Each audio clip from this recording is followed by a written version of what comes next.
we have discussed in the previous class before holidays. So let us recap it, and then after that we will go into the other remaining slides. So we try to talk about what? What is that we need to discuss? Yes? You tell. Okay. Menstruation is the mental state or the You can tell me broadly the things, then you can elaborate. Because each one of you will ask her, so that each one of you can tell some points. Others will also be visited when somebody is trying to look at. Is there any point that she missed out? You can also add some more points. menstruation is the mental state of invention of the individual at the time of a crime action, and the examination of mens rea is necessary. It helps to differentiate if the person the crime has done deliberately or it happened due to any accidentally or unintentionally. And We have seen some shades or grades of men's also. Look at what are those? there are different, it is Grades, men's rea can be different categorized into various levels. First one is intention. Here the person who is fully involved in that crime. Conscious about that. Consciously involved in that crime, and he knows what the consequences of that crime if he done that crime. Then recklessness means he is fully avoid every consciously disregard for the He knows, but then he disregards whatever warnings he already anticipates. He never gives attention to that.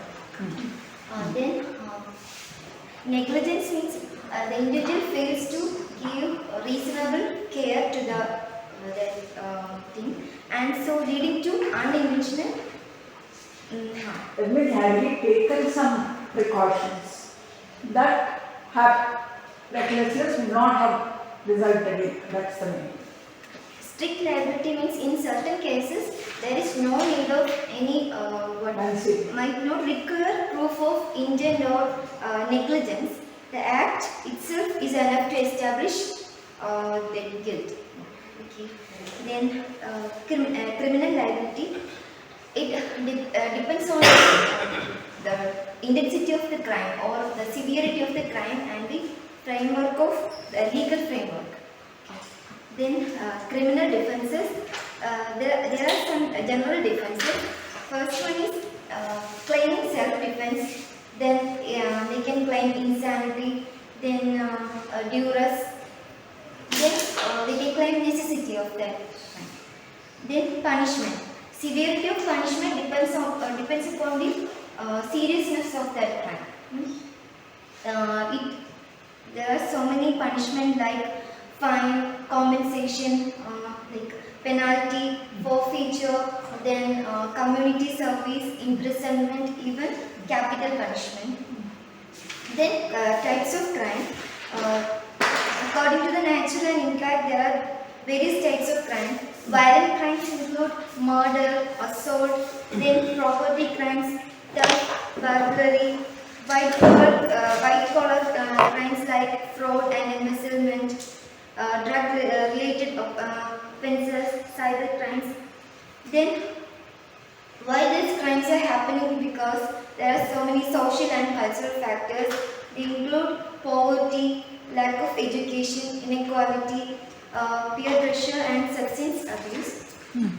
So, not only this punishment are necessary, there is prevention and rehabilitation. So, alongside punishment, prevention and rehabilitation is adequate. So, address crime and reduce crime, addressing root causes to the people and prevention strategies. Rehabilitation include reform offenders and reintegrate them into the society. What do you understand by reintegrate them into society? Because it means give them back to the society as a new person. That's all. That's where we stopped. Is there any point you missed out? क्या कुछ इनके explanation में रह गया ऐसा? पूरा बता दिया ना? Good. So we'll go ahead with the other slides. Now we need to understand what are the causes why somebody commits a crime. What could be the reason? What are the causes of crime and what will be the repercussion? What will be the result? What will be the outcome if a crime occurs in society? What is the outcome of that crime? These are the things we need to learn today. Now there are several factors. We can divide the factors or the reasons why somebody commits a crime. Why not all of us are doing crimes? Only certain sector of persons or certain set of people, only they are indulging in crimes, not all others. So what are the extra qualities, what are the extra traits, what are the extra characteristic features somebody possesses, and what factors will aid those traits which will make them commit the crime, that we need to understand. So as I said, there are several factors involved in that. So some of the factors, if you have to understand, they are like this: socio-economic factors, then family background, peer influence, substance abuse, lack of education and employment, psychological factors, social disintegration, cultural and societal factors. No. After all, man is a social animal, isn't it? Man is a social animal. And there are social factors as well as academic factors. Social factor, your status in the society. Are you from the below poverty line, or are you well off in the society? What kind of status you have in the society? Now, if you are a very poor person and then there are examples before you, from the childhood you have been observing the society, and what are the lessons you are trying to draw from the society? A person who is very hard working 24 hours with all honesty, he is not being benefited. He is not being, only through hard work, whatever he earns at the end of the day, that is his income, isn't it? Whereas other sect of people who are indulging in illegal activities, earning quick money minus hard work, earning quick money, overnight money, becoming overnight rich without any hard work, that is another example the child has before him. So he has got both examples: a good example of doing everything honestly with hard work, earning at the end of the day. Whereas another example is that without any hard work, overnight, if you are smart enough, if you have the tricks, dishonest tricks which you can employ on the other person, innocent person, and you are becoming richer within no time. Overnight you are becoming richer. So the child has conflict. Child is unable to understand. As a child, you are not able to understand. So you are only looking at the end product. So at the end of the day, I am becoming rich without any hardship.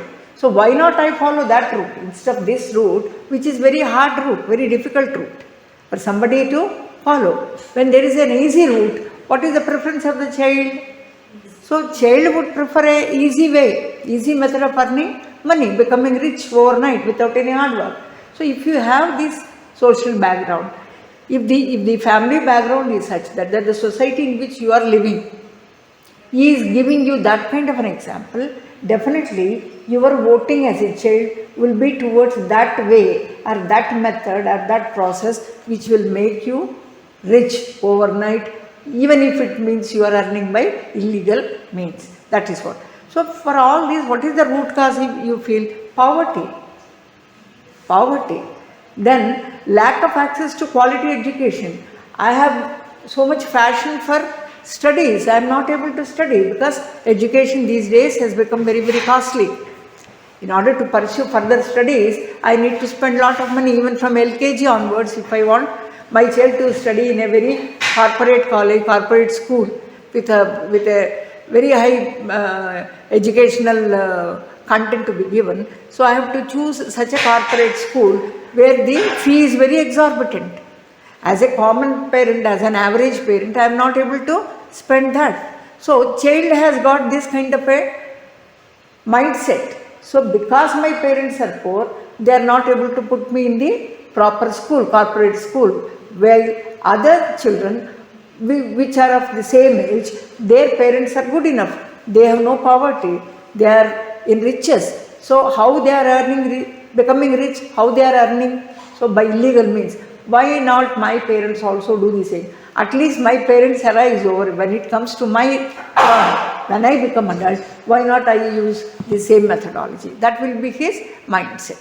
Now, individuals facing financial hardships may turn to crime as means of survival or to improve their circumstances. Because I want to live in a lavish way, in a luxurious way. How is that possible? I don't have any wherewithal, I don't have money. Either you earn it legally or earn it illegally. How does it matter? As long as I am in possession of money, it doesn't, the way in which I earn doesn't matter to me, isn't it? Because poverty is the only thing which is making me not to join a school or a college which is a very posh college. So why not I earn it by illegal means? When poverty alone is the reason for me not to have a good education, let me earn it by illegal means. That is what is the socio-economic factor. Now when it comes to background, family background matters. So every day there is quarrel in the family members. Parents keep quarreling on some pretext or the other. Father is a drunkard. Mother works very hard day in day out. Whatever money she earns at the end of the day, father comes to the house very late in the evening, and whatever money she saved, he is going to steal and then go to a arak shop, and then he is going to have arak, and that to a cheap quality arak. So result is that he is going to become sick because he is having a liquor which is very poor quality, which is adulterated, isn't it? So the family background are broken families, divorced mothers, single parents, isn't it? So these are all the background, family background. So that is the reason the environment in which the child grows is also important. ऐसा family का बुरा था हालत है, पापा ने P के आएंगे, मदर जो एक एक घर में कमाई काम करके कमाई ला रहे, इवनिंग में पापा आ रहे पी रहे, खूब पिटाई हो रहा मदर का. अब चाइल्ड का कौन सा what will be his message? तो हम बड़े बने तो हम भी मर्द है, हम भी पी सकते हैं, हम भी ऐसा बीवी के ऊपर डिपेंड कर सकते हैं, हम क्यों अर्न करना, हम क्यों पढ़ाना, ऐसा. Children growing in an unstable homes may be more susceptible in engaging criminal activity. So, if your childhood is very bad and you are grown up in such a hard or adverse or hostile environment, then your mindset also will be that. And your family background in which you are grown, the environment in which you are brought up also matters, and that plays a very, very important role in making somebody go for a criminal behavior. So slowly you adopt, you try to adopt, and in cinemas also, if somebody is bad character is shown as a hero, doing all heroic activities, then that role is being played by your favorite actor. He is a role model for you. So when my role model can do these kind of things and then become popular, why not I also take it as an example? So that kind of a thing is also possible. Peer influence. Because whatever the parents say, normally children don't listen. किसको सुनेंगे वो? हमारा friend ऐसा करा है, हाँ? मेरा friend हमको पियो बोले, सोशल है ना गैदरिंग, क्या होता पीने से, एक ग्लास पीने से क्या होता? तो there is a pressure because you don't want to become a odd man out. So in the company of others, you also would like to be a not to be pointed out. अब अकेले नहीं P तो बाकी लोग P रहे, आप अकेले नहीं पी रहे, तो आपको क्या बोलेंगे, डरपोक है, नहीं पी रहे, अब एक पीने से क्या होता, वो होता, ये होता, as if you are the only one. अब क्या होता है, एक बार पिए तो क्या होता? Cigarettes, drugs, and then alcohol, all these things, it happen only because of peer pressure. Initially it may start as a social thing, and then later on it becomes a habit, and afterwards it may become abuse. So in that way, so it is, if you feel strongly that one particular habit is bad, so you have to say it in the initial stage only, no. But then normally all children, they fall prey to their peer pressure. Peer means friendship. So peer pressure is very dangerous. If you have a very good friendship, friend circle, then you may cultivate good habits. And if you have a very bad friend circle, there are chances that you also become one of them, and then you also may develop the tendency of criminal behavior. So peer influence is one thing, and substance abuse. Now, as I said, these days the corporate culture of the schools is becoming so bad. Public school culture is becoming so bad. Now, each public school, you see invariably vendors, the vendors who are drug peddlers, the kingpins, who is the person behind, will never come into picture. He will operate his tactics through these peddlers. Peddlers माने vendors जो होता है ना, वो बड्डी वाला chocolates लाता है. वो चॉकलेट नॉर्मल चॉकलेट से बहुत महंगा होता है. भाई वो ड्रग से मिला होता है उसका. तो one child is being trapped, because these days parents strongly believe in giving pocket money, which they feel is a substitute for parentage. हम इतना ख्याल नहीं रख रहे, both of us are employees, so we are not able to pay much attention to our children. So ये पैसा देंगे तो इनका मन का जो भी इच्छा है वो खरीदेंगे, खा सकते. So that is what parents' understanding is. Now they give lot of pocket money, give him the car, give him the bicycle, motorcycle and all. So they have lot of money, pocket money. So these peddlers know that these kids are from a very well-to-do family. So they try to trap, they will induce that drug to be given to them, and that it spreads to one person to other person. So एक बंदा खाता है and अच्छा ही अलग है, and they have different kinds of feelings and all.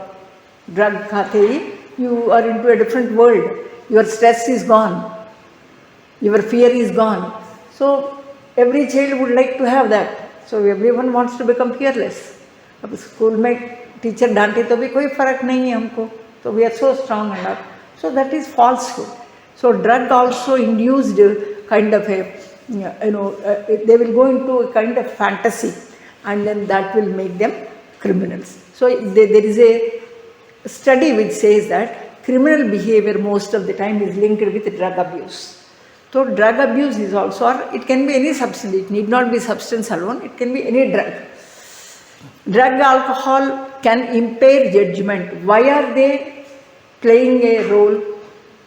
Why do you think drug and criminal behavior are linked? Now once you start tasting the drug, now slowly your tolerance levels will increase. That means with this much quantity, you have started with 1 milligram of the drug of abuse, then as you habituate to it taking, then you may slowly develop what is known as tolerance, and then dependency. Now even normally if you take 1 mg, you are getting that kind of a feel, but as you go on eating it, as you go on having it, then there may be one stage with 1 milligram, normally whatever kick or whatever feel you are going to get will not be there. You may have to take double the quantity of the amount in order to get the same kind of a feeling. So as you keep on taking it, so every time you take it, after some time that dose will not be sufficient. You may have to every time increase it exponentially, isn't it? So if you, and the market value of these drugs is very, very high. In order to have even 1 milligrams of the drug, you may have to spend a lot of money. Now the drug peddlers or the kingpin knows what is the psychology of the persons who are under the influence of drugs. So they know pretty well that if the drug is not there, these people cannot survive because they are already abusers of the drug. So he knows this particular psychology of the drug addict. So he knows that every time there is a demand, I will increase the price of that. Normally I may sell it for 50 rupees. Now second time if he is going to ask, because he is already habituated, he has already become an addict, and without drug he is not going to survive because of the psychological dependency and physical dependency because of the drug. He is going to crave for the drug. Without drug, he is going to have a different psychological or physiological things going on in his body. So, this particular aspect, weakness of the addict, is encashed by the peddler, encashed by the kingpin. So, in order to get the drug, so there is no money, pocket money that is being given by the parents is not enough. So what is the other way? If you ask your parents, Papa, drug kharidna hai, thoda paisa aur de, kaun denge? So slowly the child will be induced to go for a theft. So whatever money that is, he will search the pocket of his father, and if you find some money, he will steal it. In his own house, he becomes a thief. In his own house, he becomes a thief. So, slowly you are induced into a illegal behavior. Illegal behavior. And a very aggravated form of an illegal behavior is crime. Isn't it? So, that is how the drug and crime are related. Now, lack of education and employment. Lack of education and employment. How are they going to be factors? Limited access to education, job opportunities can lead to frustration, hopelessness, criminal behavior as individuals resort to illegal means to meet their needs. Now, when there is no means for everything, you require money, whether it is employment, whether it is study, or whether it is some comfort in life and all, you require money. When there is no money, there is a conflict. So, morals tell you not to steal, morals tell you not to snatch somebody else's. Now there is a conflict. You want money and you can't do this also. So there may come one point that your morals are suppressed. Your wish to acquire money overpowers. So what is the result? What is the result? So you will set aside all your morals. So morals किसी काम का नहीं, छोड़ो ये morals को. So what is the other way? This route is royal, easy money, overnight money, hard work नहीं है, कुछ भी नहीं, चलो ये रास्ते पे चले जाओ. So you are frustrated when there is no money. You have a strong desire. I want to pursue further studies. My parents cannot afford because they are middle class family. They have no wherewithal. My father earns with all that honest, and with honest he is going to earn only his salary, not the bribes and all. He is not getting, he is against his morals, will tell him not to choose that way, that path. So he becomes frustrated. He cannot, as a child, he cannot question his father. Now he cannot ask his father to change all of a sudden. Now there is a frustration, there is a conflict, there is hopelessness, I am not able to do. There is a desire, I want to study, I am not able to study. So this leads to frustration, frustration leads to hopelessness, helplessness. So in all these situations, the only way you find, this seems to be royal. Why? I am becoming frustrated because I don't have money. So there is another way where I can earn money by illegal means. Why not I choose that method? So this is how they are prompted, they are probed, and they are persuaded to go for that kind of a pathway. Now, psychological factors, mental health. Some people are born with some defects, some genetic abnormalities, which they must have inherited from their parents and all. Or maybe some mental ailments because of the abnormality in the biochemical reaction that happens within the brain. So some have an inborn tendency to become criminals, criminal behavior. So mental health issues, personality disorders, and emotional instability. You are not emotionally stable. You have only single parent. Your parents are very poor. Poverty is bothering them. Then there is no wherewithal. You are not rich. You want to compare with other children who are very rich, whose parents are well off. So these kind of factors work on the mind. As child, after all, thinks too wide, isn't it? So when she thinks or he thinks about these things, naturally it tries to develop a kind of a negativity towards the society. So why I am alone deprived of these facilities or luxuries? Why others? What is the fortune? What is my misfortune that I am not able to get? While all others are able to get it, why I am alone not able to get it? So these kind of comparisons keep coming, and that will be another psychological factor which will provoke them or which will lead them to go for the other way, illegal path. That is, slowly they may develop this criminal behavior and they may turn out to be a potential criminals. And social disintegration. We said in the previous slide, social integration. This is opposite of social integration, that is disintegration. Weakened social bonds. So we are social animals, as I told you. Now we want bonds to be there. We want somebody to like us. We want somebody to give us affection. And when we lack these things, what will happen? Social bonding is not there.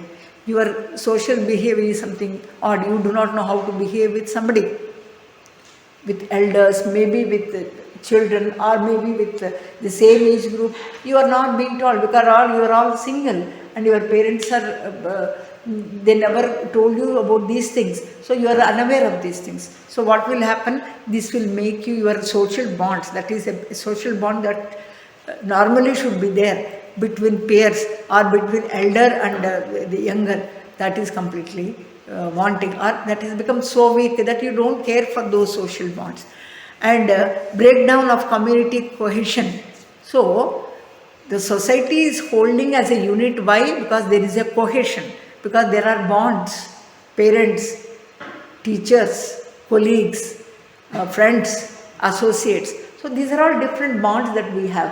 Whenever there is this bond gets weakened because of your behavior, maybe because of the behavior of the other person, if these bonds get weakened, then that may be another reason, another factor which will make somebody acquire that criminal behavior, and slowly he may turn out to be a criminal. Then environment conducive to criminal behavior. So these are all environment, not very healthy environment. This is a very hostile environment where somebody is prone to become a criminal. What is that? Weak social bondings. Normally, social bond, the society, community, within family, we have a lot of bonds. If these bonds are not there, if their bonds by some reason become weak and all, so you are a single person, singled out, nobody to care, nobody to love you, or nobody to give you the affection, then only way you feel that, you become again frustrated, hopeless, helpless. So all these again will make you go into the other wrong directions. So culture and societal factors, cultural values, norms, societal attitude towards crime can influence its prevalence, and cultural criminal behavior lacks strong moral value, may experience higher criminals. So if morals are not there, why should I maintain my character? Maintaining character, integrity is one good quality, isn't it? Good value. So what if I don't maintain character? If everybody would think that what is wrong in prostitution? Prostitute earns money without this thing, flesh money. What is wrong in it? So that is another way of thinking, isn't it? What is wrong if I am not given morals, the importance of morals, why we should maintain morals and all? If that particular education at a very lower age, if that is not given to me, I may start thinking reasonably that with all reasons and justification. So what is wrong? What is wrong? After all, I am earning money. How does it matter in what means I am earning? As long as I earn.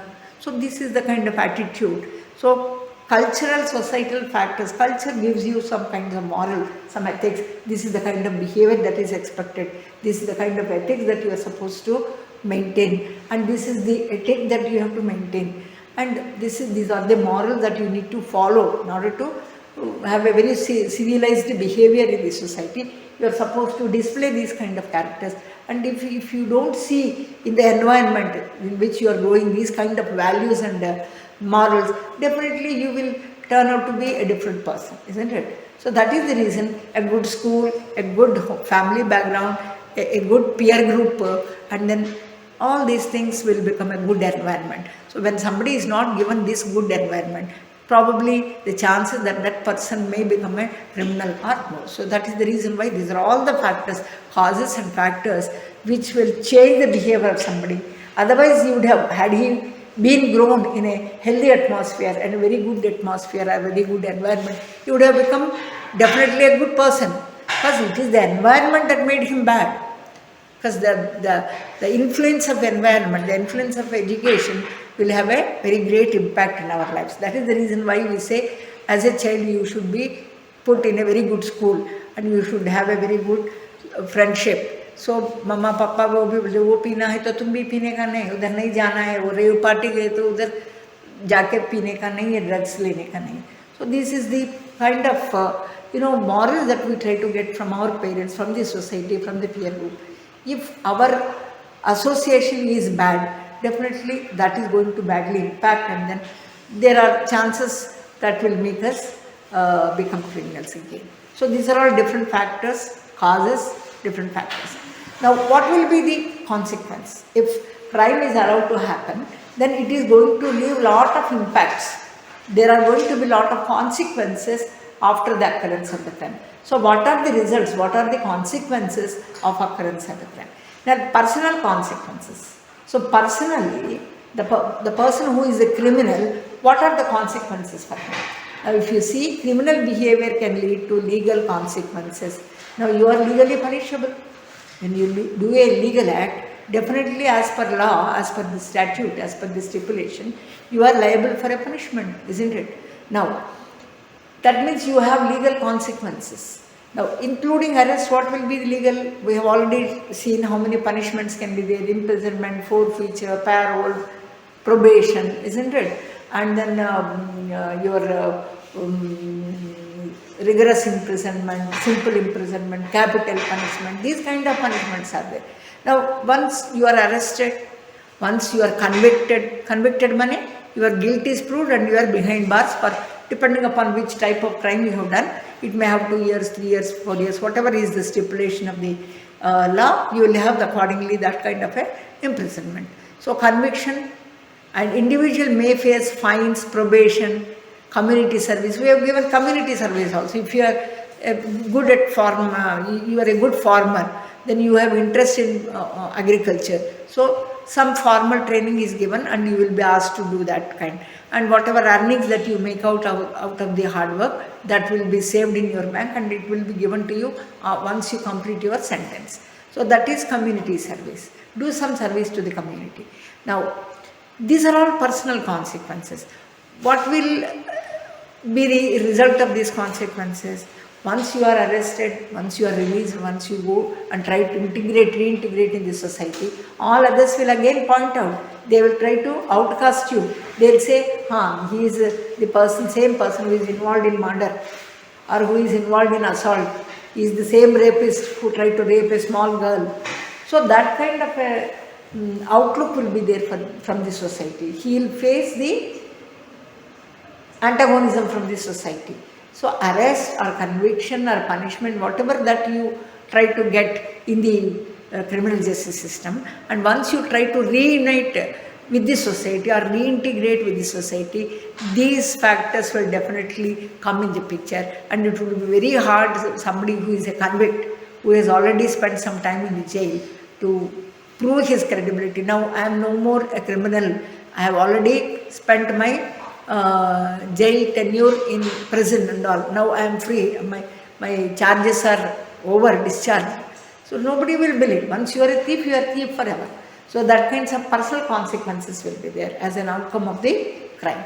And victimization. What is victimization? Criminal acts can result in harm and trauma to victims, including physical injuries, emotional distress, and then financial losses. So this is personal consequence of accused. As far as the victim is concerned, now if she is a rape victim, then injuries and mental trauma and stigma that is associated with it will be very difficult for a girl to get a marriage proposal because it is family reputation. She is not the alone victim. The victimization extends to the family also, and it is the reputation of the family also. It will be very difficult to get that child married once she attains the age of majority. Now, not only that trauma on account of that injury which she may sustain. So all these things are from the point of view of the victim. So hence it is called victimization. The first one is with regard to the accused. Second one is keeping the victim in mind. Now, community impact. So, as I told you, it is not only at the individual level, at the society level, at the community level also, the impact is going to be very, very strong. So, when we talk of community impact, what is the impact that the crime is going to leave on the community as such? High crime rates can lead to fear, decreased quality of life within community. Now, a community which is infested with crimes, so there is no security for the community in that area. So why we say this community, this area is more prone to thieves, this area is more prone to robberies, this area is girls cannot go after 6, this is a lonely area and all. Why do we label? Because the pattern of crime that happens in that particular area. So community will not be at rest. Community will be constantly under the threat of fear. Why? Because there is no safety for their children, girl children. Any moment, anybody from any corner may come. A psychopath may be there, a rapist may be there, a murderer may be there, a maniac may be there. From which corner our girl is going to be attacked, we do not know. So we are constantly living under the threat or fear of somebody attacking us or somebody doing some harm to us.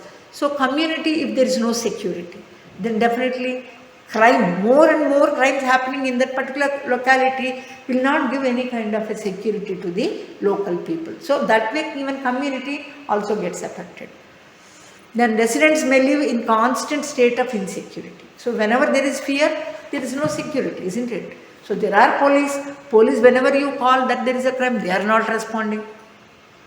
Criminals are taking advantage of that because there is nobody to check them, they are committing more and more crimes. And more crimes, more and more insecurity. So that way, crimes also have an impact on the community if they are not checked properly, if they are not arrested properly. Strain on criminal justice system. What will be the criminal justice system on the whole, on the jails and on the prisons and on the courts? What will be the impact of crime? Now, high rates can overwhelm law enforcement, courts and correctional facilities, straining resources and leading to inefficiencies. Now, we know that in our Indian culture and society, we have very few jails, very few law enforcement officers. But then the type of crimes, the number of crimes that you try to take the statistics, this is going exponentially. Crimes are going exponentially, and then commensurate to that, the system, the criminal justice system, very less number of officers are there to combat, isn't it? Now there will be pressure, more and more crimes, only limited people.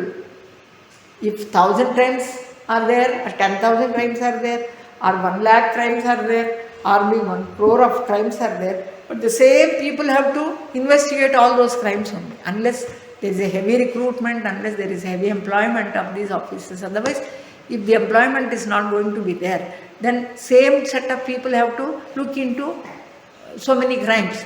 The number is increasing, isn't it? So there will be heavy workload. When there is heavy workload, you will not be able to efficiently do it.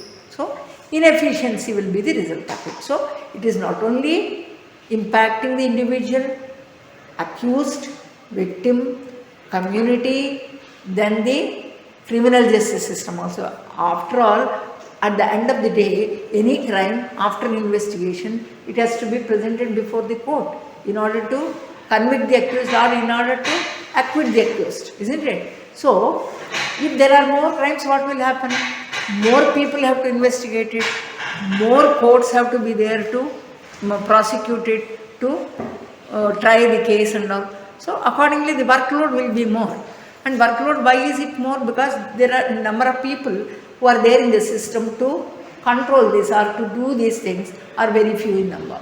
So there is no balance, there is an imbalance. So imbalance leads to inefficiency. So there is a load also on the criminal justice system. Then the economic consequences. What is the economic consequences? Crime can have economic repercussions such as increased costs for law enforcement, legal proceedings and healthcare services, tourism, investment might also be negatively affected.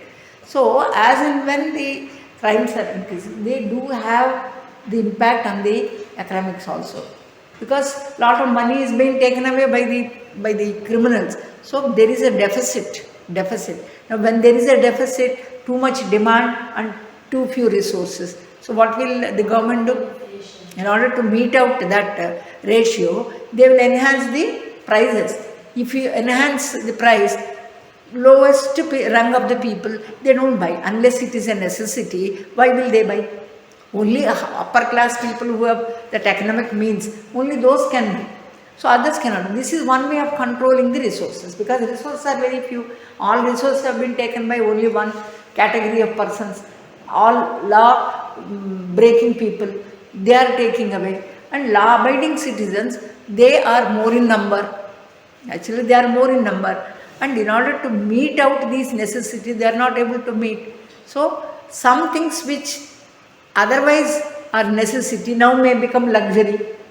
All of us now, we are using gas. So there are people even rural where they use even that coal or logs or whatever, wood.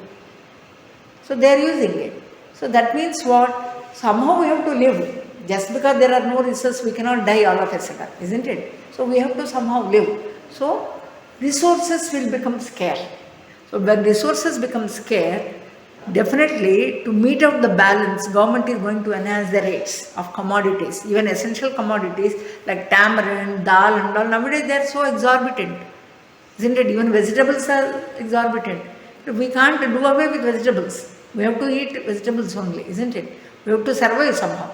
So we control our needs, wants, and where we are luxuriously buying 1 kg, we may restrict ourselves to only 1 kg and try to distribute that among the family members. So there is an impact on the economics also. Now, cycle of crime, criminal behavior can become cyclical as individuals who have been involved in the criminal justice system may face challenges reintegrating into society, increasing the likelihood of reoffending recidivism. Now, it is a vicious circle, isn't it? You have done a smaller crime, you have been put to trial, your charges have been proved, now your imprisonment is there, you have spent your term in jail, where you have other prisoner also spending. He is a much more hardened criminal. Now he is, because of his friendship, you are also learning some more tricks of the trade. Or together both of them, they may hatch out a very big plan, isn't it? Now if these two people are again reintegrated, once they complete their tenure of life in the jail, once they are released, they will again join the society. Now with double minds. Earlier singly they were operating. Now there is a meeting of the minds. Ideas get exchanged. So together they may form another larger group, isn't it? So the reintegration is happening, encouraging crime again. That is called reoccurrence of the crime. Now maybe they have done earlier only some chain snatching, let us say. Chain snatching, so the other person has committed murder. So both of them try to meet each other. Now whatever tricks that he has earned as a murderer, he is going to educate the other person who is only a chain snatcher otherwise. Now they may, both of them, when they are released, they'll again go to the society, reunite the society, and then they'll make a bigger circle, and then they may themselves organize into a very organized gang, isn't it? They may commit much more serious offense, or they may repeat the same offense, this time in a grave manner, in a much more serious way, isn't it? This particular thing, reoffending, is called recidivism.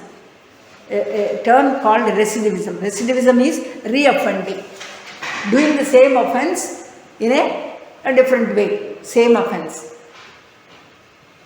Recidivism, that is called recidivism. Recidivism, recidivism, re-offending. Now, social fragmentation. What is social fragmentation? High crime rates can lead to social fragmentation, distrust, and breakdown of social cohesion within community. So, whenever the crime rates are going to enhance, whenever they are going to increase, what will happen? Whatever social cohesion that is existing between people, that grouping of people, that gets fragmented, divided. I said weak bonds, social bonds. So that may break also. So whenever there is no cohesion, society as a cohesion will have more strength. When it fragments into different smaller groups, there is no cohesion, isn't it? There is no cohesion. So that may lead to more crime rates also. When there is no cooperation, coordination among people who are there in the society, if they are not going on one word, then what will happen? Each one of us have different views. Crime has not happened in my house. Why should I be helpful to others? It is their headache. If somebody's house is burgled, if somebody's house is robbed, then why should I bother? My house is safe. I am safe. So this kind of a behavior will come with social fragmentation. So what is the factor for that? Higher criminal rates. Higher criminal rates, crime rates. Now, stigmatization, what is that? Individuals with criminal records may experience stigmatization, making it difficult for them to go for employment, housing or other opportunity.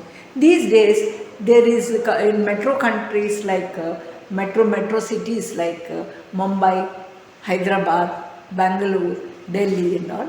So, there are now norms for all owners.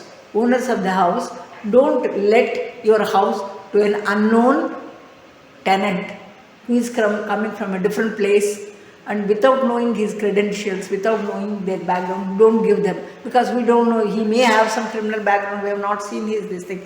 So only for the sake of getting a higher rent, without knowing the background, don't give it to some other person who are not known, who are coming for the first time in the city, and then they don't mind giving whatever rent you demand.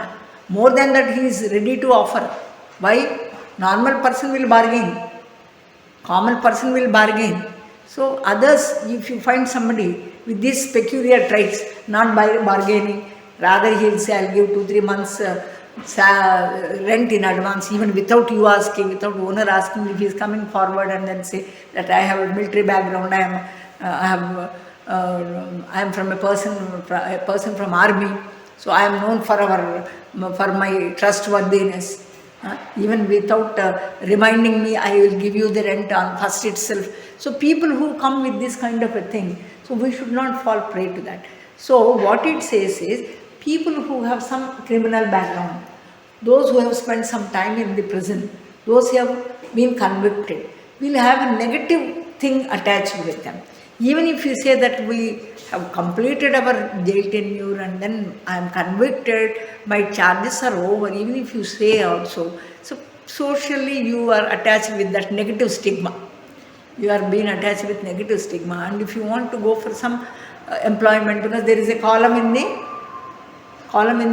form, have you been ever arrested during your lifetime? Have you been ever put behind bars and all? So these kind of things, you can't give a negative thing, you cannot give something, you cannot bluff. So you have to give the correct version only. Then if people know that you have some criminal background, then why will an employer will prefer such a person? When there is a choice between a very, Mr. Clean and then a person with a criminal history, whom do you think the employer will prefer? Both of them may be intelligent quotient, both of them are on equal footing. But then one guy is Mr. Clean, the other guy is with criminal history. He already has a criminal record. He has already been tried for an offence, though minor. He has been convicted. Then what will be the preference of the employer? Whom will the employer prefer? Person who is a criminal or person who is innocent? So naturally that is also a stigma. Though you have done, your guilt has been proved, you have been convicted, Now charges are no more on you, but still society will look at you with that stigma. So any arrest or any conviction, even if somebody knows, neighbor knows that police arrested you, your acquisition need not be proved also. The fact that police came to your house and then you are arrested itself is a stigma, isn't it? So it is going to have stigma. So attaching stigma to a person's behavior or character is called stigmatization. So whenever somebody does this kind of with this background, will definitely have a stigmatization. So these are all the consequences of the crime at the personal level, at the community level, at the criminal justice system level, economically, socially, culturally, all factors, they will be there. They are causes also and consequences also. So now we have completed that, and theories of crime are very, very important. Most favorite question from examination point of view. So we'll go a little slow, we'll try to understand, and if you are not understood, you can stop me at any point of time, and then I don't mind giving more examples and then more clarification. Now there are as many as 4 to 5 theories of crime, why crime happens, what is the reason, why somebody commit crime, what are the reasons for that. There are several theories. Now one is the classical theory, positivist theory, biological theory, then psychological theory, strain theory, social learning. There are a number of social restraint. So like that there are a number of theories. Now what is the essence of each theory we have to understand, and why there are different theories also we need to understand. So the first one being the classical theory. Now it is based on the idea that individuals are rational beings who weigh the potential benefits and then cost of their actions. That means what? We are all rational, we have a lot of thinking power. Rational means we think what is good, what is bad. We have that rational. What is the difference between animals and us? We are given brain and then we can think rationally also. Now, when somebody is weighing, so what is the benefit on one side? What is the risk I am going to take in order to get this kind of a benefit? How much risk do I need to take? Weighing. Now, if I feel as an individual, when I am getting benefit more, even if I have to take much more risk, if this outweighs, benefit outweighs, I don't mind taking risk. Because it is the balance between the benefit. क्या लब्धि हो रहा आपको ये काम करने से, बुरी हो सही हो कोई भी हो, ये तो बेनिफिट फायदा हो रहा हमको, हमारा एक्शन से फायदा हो रहा, ये फायदा के लिए हमको थोड़ा कुछ रिस्क लेना पड़ रहा, ये बैलेंसिंग कर रहा आदमी, रिस्क कितना है काम करने में, हमको बेनिफिट कितना आ रहा. अगर इनके मन में बेनिफिट हमको बहुत ज़्यादा आ रहा, इसके लिए हमको थोड़ा कुछ रिस्क लेना है, तो क्या बुराई है इसमें, वो तो रिस्क लेंगे हम. सो that is the, so criminal specially when he feels that the benefit that he is getting out of his action outweigh, that means ये ज़्यादा है, आउटवे माने ये ज़्यादा है, थोड़ा कुछ रिस्क लेने में क्या प्रॉब्लम है, हमको रिस्क तो ले लेंगे हम. That's how people think about it. Now who weigh the potential benefits and cost of their actions, it suggest that people engage in criminal behaviour. Specially ये सोचना किसको आता, क्रिमिनल बिहेवियर जिसको भी होता, उसके लिए रिस्क लेना तो परवाह नहीं, रिस्क लेंगे, अगर बेनिफिट अच्छा है तो हमको रिस्क लेने में क्या बुराई है. तो that is the criminal mindset. When they perceive that the benefits, कब वो परसीव करेंगे, कब देखेंगे, कब एक्शन में निकलेंगे, उन्होंने पहले सोचेंगे, सोचने के बाद क्या करेंगे, बेनिफिट इतना है, हमारा रिस्क इतना है ये काम करने में, तोल मोल करेंगे इसको. सो सचमुच बेनिफिट हमको ज़्यादा आ रहा ये एक्शन लेने से, थोड़ा कुछ तो रिस्क तो लेना है, ज़िंदगी रिस्क के वही है, रिस्क से बना है ज़िंदगी, तो इतना रिस्क लेने में हमको इतने सारा फ़ायदा हो गए तो थोड़ा कुछ रिस्क ले लेंगे. एंड क्रिमिनल बिहेवियर कैसा है, रिस्क लेने में ही मज़ा आता है हमको, रिस्क लेने से बहुत सारा फ़ायदा हो रहा है हमको, इसीलिए ये आउटवे हो रहा, वेइंग में इसका ज़्यादा महत्व हो रहा, तो थोड़ा कुछ रिस्क ले लेंगे बोल के. That is how his mind set will be. Now, perceive the benefits outweigh the risk of punishment. Classical theories emphasize the importance of deterrence through swift and certain punishment. अब क्रिमिनल जस्टिस के तरफ से क्या है? So they have to curb it. हर एक आदमी ऐसा सोचे तो सो इनजस्टिस होता है, अनार्की होता है जिंदगी में, सोसाइटी में. इसको कर्ब कैसा करना है, कंट्रोल कैसा करना है, ये बुरा काम है, बुरा काम है. ये करे तो पनिशमेंट मिलेगा आपको. सर्टनिटी, एक काम करे तो एक पनिशमेंट, छोटा है तो छोटा पनिशमेंट, बड़ा है तो बड़ा पनिशमेंट मिलेगा. दूसरे लोगों को ऐसा, एक आदमी 1 साल 2 साल 3 साल जेल में है, हम भी करें तो हमको भी पकड़ेंगे लोग, पुलिस पकड़ेंगे, हमको भी वैसा ही जेल में रखेंगे. अगर जेल में निकल के हम आए तो भी बुरे नज़र से देखेंगे लोग हमको एम्प्लॉयमेंट नहीं देंगे, नौकरी में नहीं रखेंगे. सो वो स्टिग्मा भी है. इसीलिए this kind of a punishment that we try to give will act as a deterrent. बाकी लोगों को ऐसा काम करने से रोकेंगे. डेटरेंस मैंने काम करने के लिए रोकेंगे. So that kind of A message it gives. So that is about the classical theory. Classical theory क्या बोलता है? Weighing benefits against. एक ही वर्ड आप याद रखें तो पूरा थियरी समझ में आएगा. इसमें 2 words only have to be remembered. One is the benefit, other one is the cost, then benefit outweighing the risk, risk versus benefit. अब कोई ऐसा रिस्क लेने वालों को डेटर करेंगे. लॉ, लीगल सिस्टम कैसा डेटर करेंगे, रोकेंगे, वो काम करने से कैसा रोकेंगे, इसके लिए पनिशमेंट देंगे. पनिशमेंट देख के बाकी लोग देखते रहते हैं ना, इनको मुजरिम को देखते रहते हैं बाकी लोग, इनको माइंड में भी समझ में आएगा. क्या समझ में आएगा? ये तो बुरा काम है, ये करे तो इसमें ऐसा जेल सजा होता है हमको भी, इसीलिए वो लोग काम करने से रोकेंगे वैसा है. तो this is about classical theory. Then positivist theory. क्या है positivist theory? Focus on the idea that criminal behavior is influenced by factors beyond an individual's control, such as genetics, psychology, social environment. That means ये बुरा काम करना बल्कि इनके हाथ में नहीं है कभी कभी.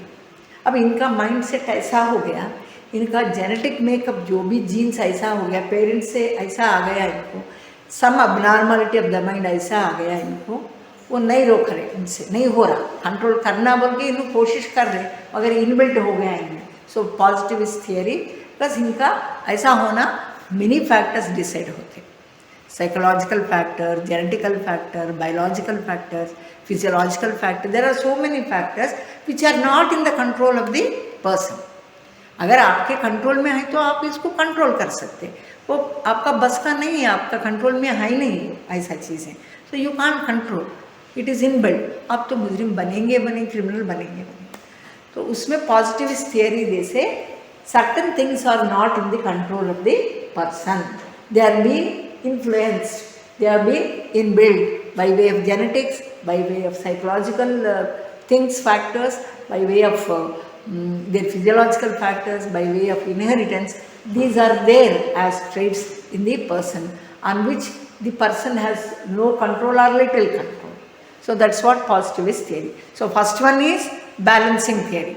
Second one is about the inbuilt. There are certain things which are inbuilt on which the person has no control or limited control. Then comes the third one, biological theory. Biological theory suggests genetic and physiological factors can contribute to criminal behavior. Some researchers have explored the link between genetics, brain abnormality. The positivist theory में अलग अलग है, biological है, sociological. These are all offshoots of the positive theory only. So this will, study is going on, research has been published, which says that there is some link, some connectivity between somebody's mindset, somebody's mental makeup, somebody's mental abnormality, somebody's internal genetic makeup and all, which have culminated into his criminal behavior, on which he has no control at all. So these are all biological traits, biological characteristics which are there inside the man, which is making him act in a different way, behave in a different way other than the civilized, normal, law-abiding person, making him a criminal or prone to be a criminal. Then, psychological theories I have already discussed. So, what are the psychological individual personality traits? एक एक का personality अलग अलग रहता है. We are not the same. Each one of us has got different personalities. तो वो personality traits अलग होता है. Now, cognitive processes and mental disorders. Then psychopath. Best example is maniac, psychopath. He has no rhyme or reason. जो भी सड़क में आता है सबको मारता है. पत्थर मारे, पत्थर से पत्थर फेंकेंगे उसके ऊपर. अब क्यों कर रहे हैं? इनका mental derailment, some mental disorder. Theories like psychoanalysis and social learning theory explore how early experience socialization can contribute to criminal tendencies. That means what? In his childhood, he has been exposed to bad environment. Father being an alcoholic, mother being a prostitute, and poverty prevailing in the house, and also all these childhood experiences are leaving a negative impact on the mind of the individual. Now that also will be one factor which will make him. And socialization, you are not going to mix with anybody, you are not allowed to talk to anybody. Socialization is not happening. Socialization का मतलब क्या है? Going and meeting your peer group, going and meeting elders, going to interact with the society. That is not there. From the childhood it is missing. You are alone in the house, you are not meeting anybody, you are not exchanging emotions, you are not sharing your experiences, you are all alone sitting in the house. So that type of mentality will definitely be little abnormal, and such abnormal behaviors always have a tendency to become criminal behaviors. Then strain theory puts that crime occurs when individuals experience a disconnection between social goals and the legitimate means available to achieve those goals.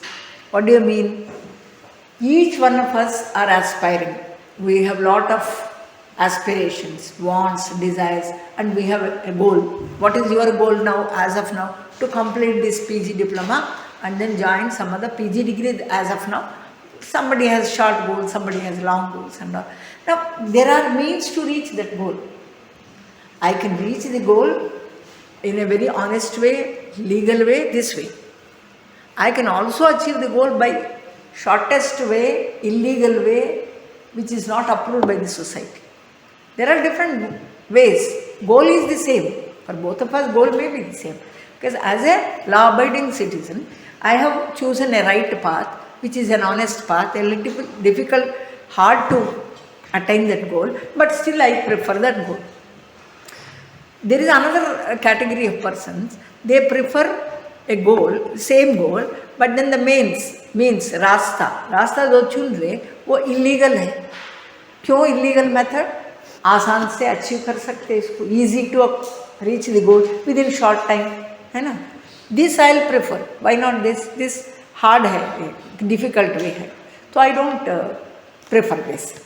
So this is the and there is no connectivity. Goal कैसा तो भी reach होना है. How does it matter whether a right way or a wrong way? It doesn't matter. So this disconnection, goal भी होना, सही रास्ता से goal reach होना बोल के एक connectivity. Disconnect माने this method, how I achieve it, the reaching goal are two different things. They are not connected at all. They are not connected.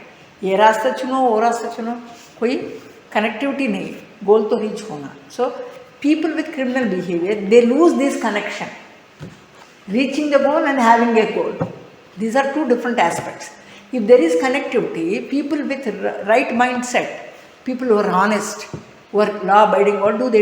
They prefer a right way, maybe hard way, maybe way with difficulties, but still they prefer. But people, another set of people are there who want to achieve the goal in the shortest way, spending shortest small resources, not doing any hard work. So that is also there. What the criminal thinks is, normally there should be connectivity.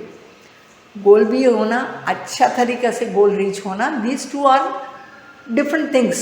If there is a good connectivity, proper connectivity, it is the right path. If there is disconnectivity between the two, it doesn't matter what way I prefer, what method I choose. As long as I reach my goal, the quickest means, that is sufficient for me. So this is how criminals think. Individual facing this strain may turn to criminal activities as an alternative means of achieving success or relieving frustration. क्यों बोलते हैं? इसमें hurdles है हमको, जो भी काम hurdle से इन्फेस्ट है वो काम हम तो करेंगे नहीं, जो आसान है easy for us to achieve वो प्रेफर करेंगे. इससे क्या होता? हमको फ्रस्ट्रेशन, इतना लंबा रास्ता लेना है, इसमें वन वे है, ऐसा पलट के यू टर्न बोल के एक आया ना मूवी, उसमें क्या है, everybody would prefer a wrong route. So instead of taking the proper U turn, they will remove one of the blocks there and then shortcut मारो. So what is the movie all about? All of you must have seen that. तो इसमें क्या है? So there is a way, there is a goal that has to be reached. So it doesn't matter for them how we reach the goal. In the process, the person, normal person, he sees this as a strain, as a frustration. इतना लंबा सफ़र करना है क्या? हमको तो गोल reach होना है. How does it matter? So that will lead to frustration. क्यों करना है? सब लोग ऐसा ही कर रहे हैं, हम तो ऐसा अलग करेंगे, which is a easy way. मन में ऐसा करना सही है, बल्कि I know that in the mind this is the right path, but still I don't want to do this because it is lot of hurdles are involve in it.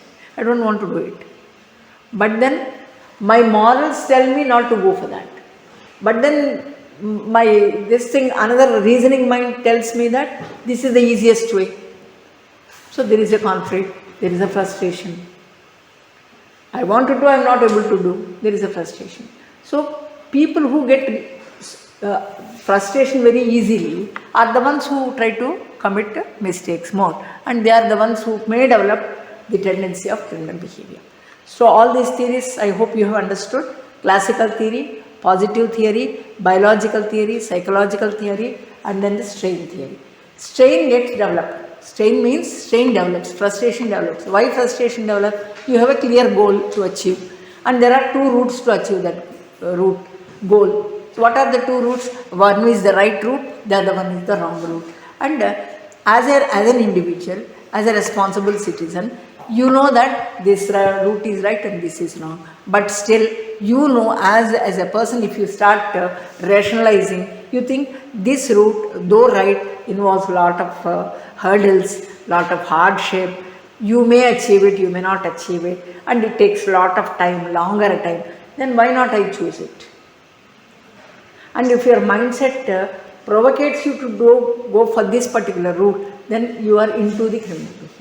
So that is the state, and it develops whenever you want to follow your brain. Then naturally it is not according to. You know that there is a conflict. You want to do the right thing only, but then there is a conflict. If you do the right thing, it involves lot of troubles. So I don't want to take trouble anymore. So I want to go in a way which is easy way. So in thinking only you are developing lot of frustration. ऐसा जाना, इधर जाना, ये जाना, वो thinking में हमको frustration हो रहा.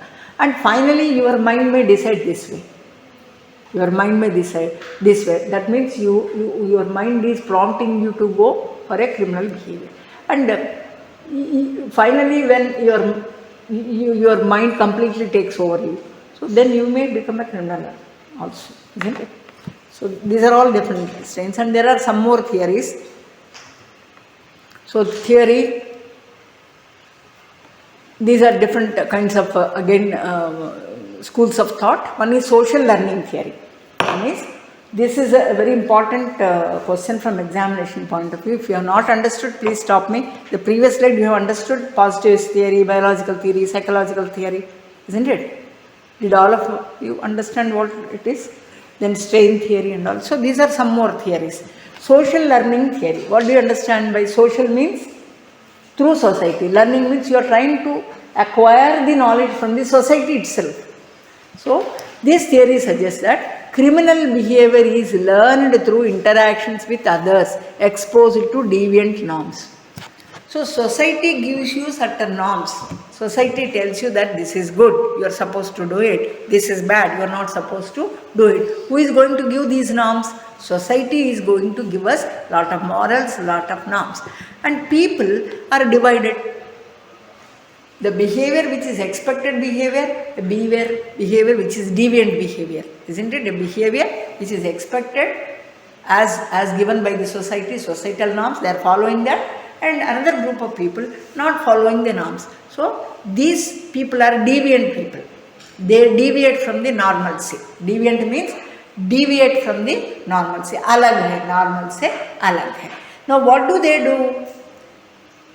Ye jo log hai, and they are becoming the role models. From them, the other group is learning slowly, because there is a lot of interactions that are happening. There are interactions happening day in day out. They are observing these people. अब ये लोग भी हल्लू हल्लू shift हो रहे इधर से इधर. So that means what? Criminal behavior is not built. Like some theories we have said, they have no control, it is inbuilt and all. Some other theory, opposite theory, says that they are not inbuilt, they are observing. There are some social norms, there are people who are following those norms that are given by the society. Another group of people are there who are deviating from the norms. So they are exhibiting a behavior called a deviant behavior. What behavior? Not normal behavior. They are displaying what is known as a deviant behavior. So slowly what is happening? People who are law abiding, people who are following the social norms, look at them. Look at the people who have a deviant behavior. So deviant behavior se ज़्यादा फायदा हो रहा is what is observation by the people who are following the norms. So slowly what will happen? They try to learn all bad practices from this group. They are going to learn. How are they learning? There is a constant interaction. एक group से interact कर रहे. So whatever bad will spread faster than good. Bad will spread faster than good. So in the interaction, what is happening? Whatever bad practices, whatever deviant behaviors that are associated with this group, the other group, are being slowly learned by the other group. So that means more and more people are going towards the side of exhibiting a criminal behavior. Exposed to deviant norms and values, individuals are more likely to engage in criminal activities if they are exposed to role models who exhibit such behavior. इसमें दो ही चीज़ आप समझ में रखना social learning में. As the name implies, it is learned from the society. Whether it is good or bad is learned from the society only. Society is going to give you morals. Society gives you the ethics. Society tells you what is good, what is bad, what is normal behavior, what is a deviant behavior. It gives all that. But people are divided. Not all of us will follow the social norms equally. There may be groups which are following norms promptly. Another sect of people are there who are little deviant. They deviate from the norms. Norms हमारा बस का नहीं है. Norms हम follow नहीं करेंगे. Morals हमारा बस का नहीं है. हम follow नहीं करेंगे. That kind of behavior is also there. But then ये अलग अलग ग्रुप्स तो है. ऐसा तो साइकोलॉजिकल में, फिजिकल में ऐसा नहीं है ना. You can not draw a line between the two and then से आप सेपरेट है, ये सेपरेट है. मिलजुलना नहीं है. सोसाइटी तो इंटरेक्शन ही होता. So in that interaction what is happening? Slowly, the good behaved, normal behaved people are learning things from these people, because bad spreads faster than good. So slowly, ये लोग भी इनका तरीका सीख रहे. And then this behavior, criminal behavior, is a learned behavior. Learned behavior. If somebody wants to control and doesn't want to acquire that kind of a behavior, they can remain good. But there are some weak-minded people. What will happen? They think in a different way. When all others, they are still looting people, they are going scot-free. They are not being put behind bar.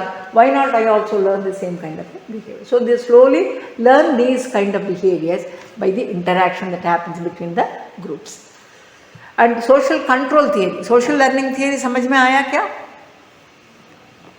तो social control theory emphasizes the role of social bonds and relationships in preventing criminal behavior. He suggests that the strong attachments of family, school, and other social institutions can deter individuals from engaging in crimes. So, why do we say that in schools we should, when we are children, there used to be a subject called moral and ethics, good behavior and all. Why we were told these things? Because the environment in which a child grows, it leaves a very strong impact on the mindset of the child. So, what are all the groups, institutions that we try to interact during our childhood? One is family, one is friends, another is relatives, another one is most of our time we spend either in schools or colleges. So, that is the reason we should have a very good background environment. So, in this environment, so what is that they are trying to, you have as a child, you are a little selfish. You don't want your toy to be touched by somebody. You are too selfish. All of us, when we are children, we are too selfish. Isn't it? So, if you don't curb, if you don't cultivate the habit of sharing your toy with friends or with your own sibling and all, what will happen?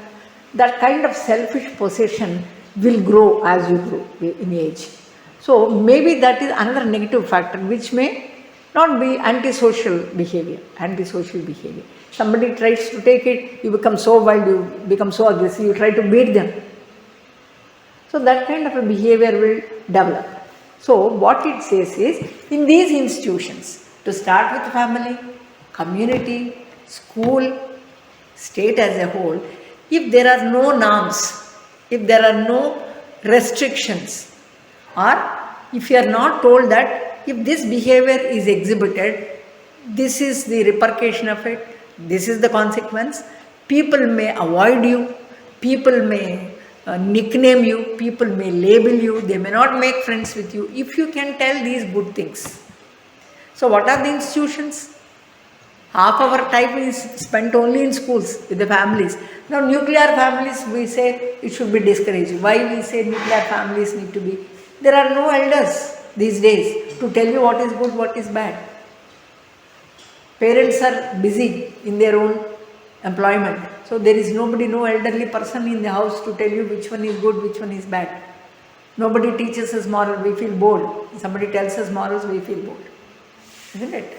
So that kind of nuclear families, this culture of elderly person taking care of the younger ones and then telling what is good, what is bad, this system is slowly dwindling up. They are reducing. So that is the reason why they say society has got a control. Society tries to keep some control, some restrictions. Thereby, if you do this, this is the punishment attached. If bad behavior is exhibited, this will be punished. If you exhibit bad behavior, nobody likes you, nobody makes you friends. So this kind of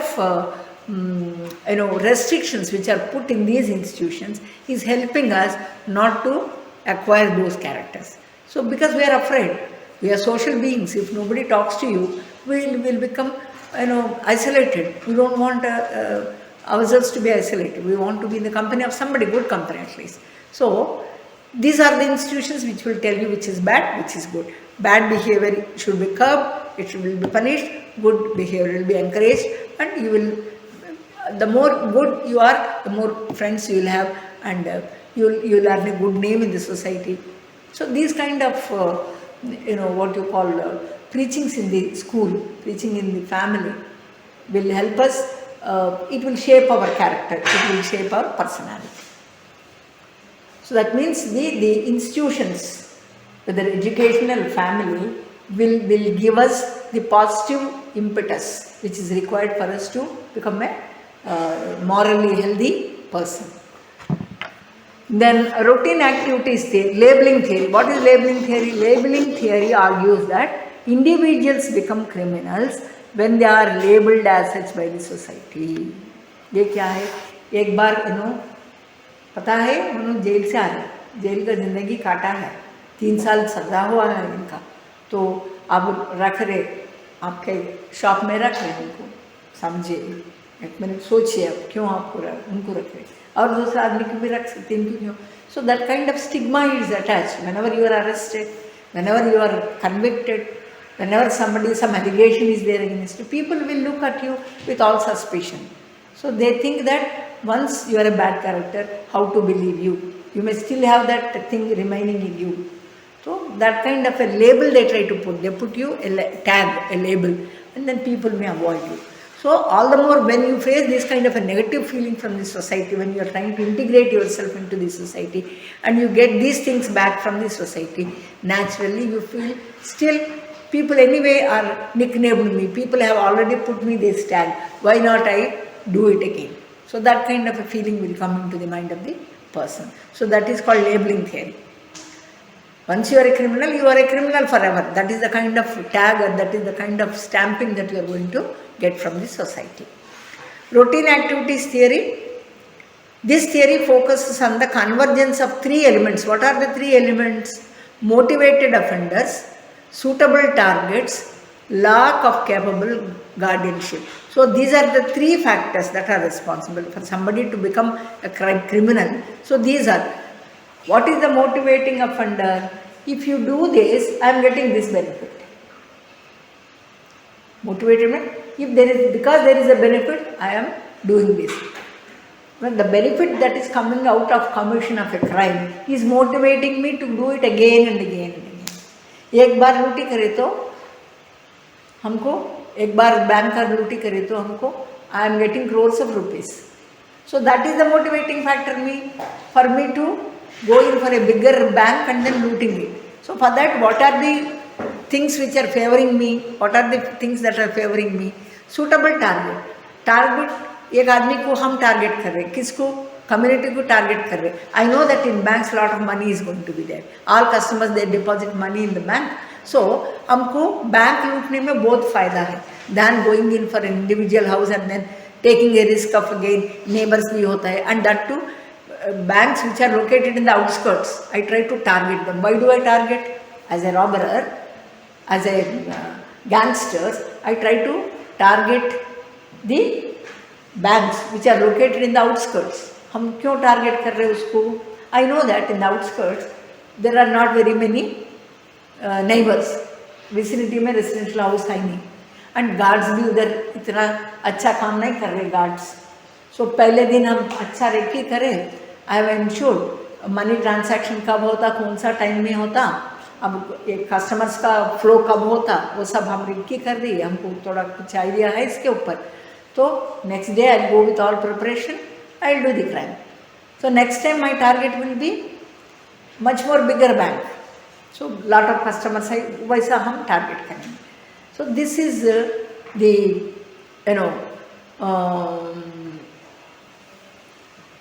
suitable target है कि routine activity में क्या क्या है, 3 elements क्या है. Motivated offender एक होगा. Why do I become a motivated offender? Because every time when I do the crime I am getting double benefit. पहले एक हाउस को टारगेट करें हम, हाउस में कितना होता है, nobody keeps lot of money in the house this days, है ना. तो अब एक हाउस को भी चोरी करना बोले तो हाउस में घुसना बोले तो इतना आसान नहीं है. तो the risk that I have to take will be the same whether it is bank और whether it is a house. So bank लूटी करने में हमको ज़्यादा फायदा हो गया तो that is giving me lot of motivation, isn't it. So I prefer doing that. So every time I do an offense, the outcome of that offense is giving me more and more motivation to do the same kind of offense again and again. So motivation एक है, suitable target. So why should I select a target which is very hard to do? आसान होना ना target, हम इसको M करने में हमको ईजी होना एंड उससे फ़ायदा भी ज़्यादा होना हमको. तो instead of aiming a house, this time I will not aim a house, I will aim a bank, isn't it? Bank में chances that I get more money is greater, isn't it? So I target a suitable target. I aim at a suitable target. What is the target here? Instead of a house, I target a bank. Then lack of capable guardianship.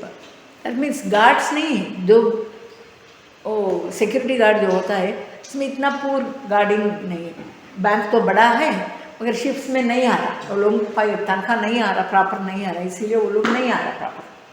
तो इन सब 4 shifts 4 people आने में एक ही shift में दो teams आ रहे हैं, 2 shifts में चले जा रहे हैं, बाकी 2 टाइम्स में कोई भी नहीं है बैंक में.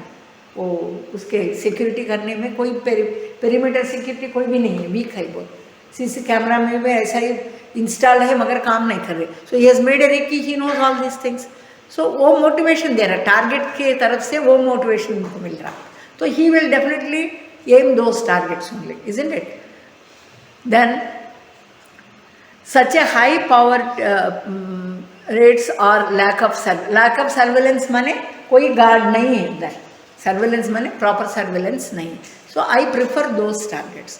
सो this routine activity theory is concentrated on three elements. One is the offender motivated, then there is no surveillance or guardship there. Then the third one is I am selecting a very suitable target over there. Then criminology of place. This theory emphasizes the role of geography locations in crime patterns. It suggests that certain places may have characteristics that attract criminal activities such as high poverty rates or lack of. So what do you understand by this? What do you understand by this? एक जगह में poor lighting is there. Like in Hyderabad, one girl, a dentist perhaps, she has been attacked, and that place of attack was very near to my house only, so walkable distance only. But then there was a toll gate there. Toll gate was there, but then the other side of the toll gate, there is poor ventilation, poor lighting. There were no street lights and all, and this girl was in the habit of going through that because her house is also located nearby, and she used to practice, being a dentist, she used to practice elsewhere, and then she used to come by scooty and all. So one fateful day, that day what happened, her vehicle got some trouble, so she parked it, and ये पूरा ये zone है poorly lit area जिसमें light नहीं है, वो area में trucks जो है ना, ड्राइवर्स वो पार्क करा है. They are not suppose to park it, but then they have parked it. वो लाइट भी नहीं है, कुछ हो गए तो भी किसी को पता भी नहीं चलता, वैसा प्लेस है उसमें. तो what they did, somebody they are hard working people, so at the night they don't have any other truck to be delivered, load to be delivered, so they were fully drunk and they were waiting there. And this girl, unfortunately, there was no petrol or some trouble with the vehicle. One of the fellow approached her, and then he kept on persuading her, madam कुछ trouble है तो हमको दे दें, हमको पता है इधर रास्ते में कोई है ऐसा, I will get your vehicle repaired, ऐसा ऐसा करके she had some, because it is an unusual, though her house was very nearby. But then instead of going to the other side where there is lot of light, this girl remained there trying to get it started. It was not getting started. The one एक के बाद दो, दो के बाद, and they persuaded her so much that there was no other option because it's not getting started. This girl gave the vehicle to him. One of the fellows who was already drunk there, so he went there on the pretext that getting the vehicle repaired, and then returned after some time. Meanwhile, she was making hectic calls to her sister, because her sister also works in the airport. She is also in airport very nearby. Everything is located in a place called Shamshabad. So Shamshabad में airport भी है, and this girl also, house is also in that.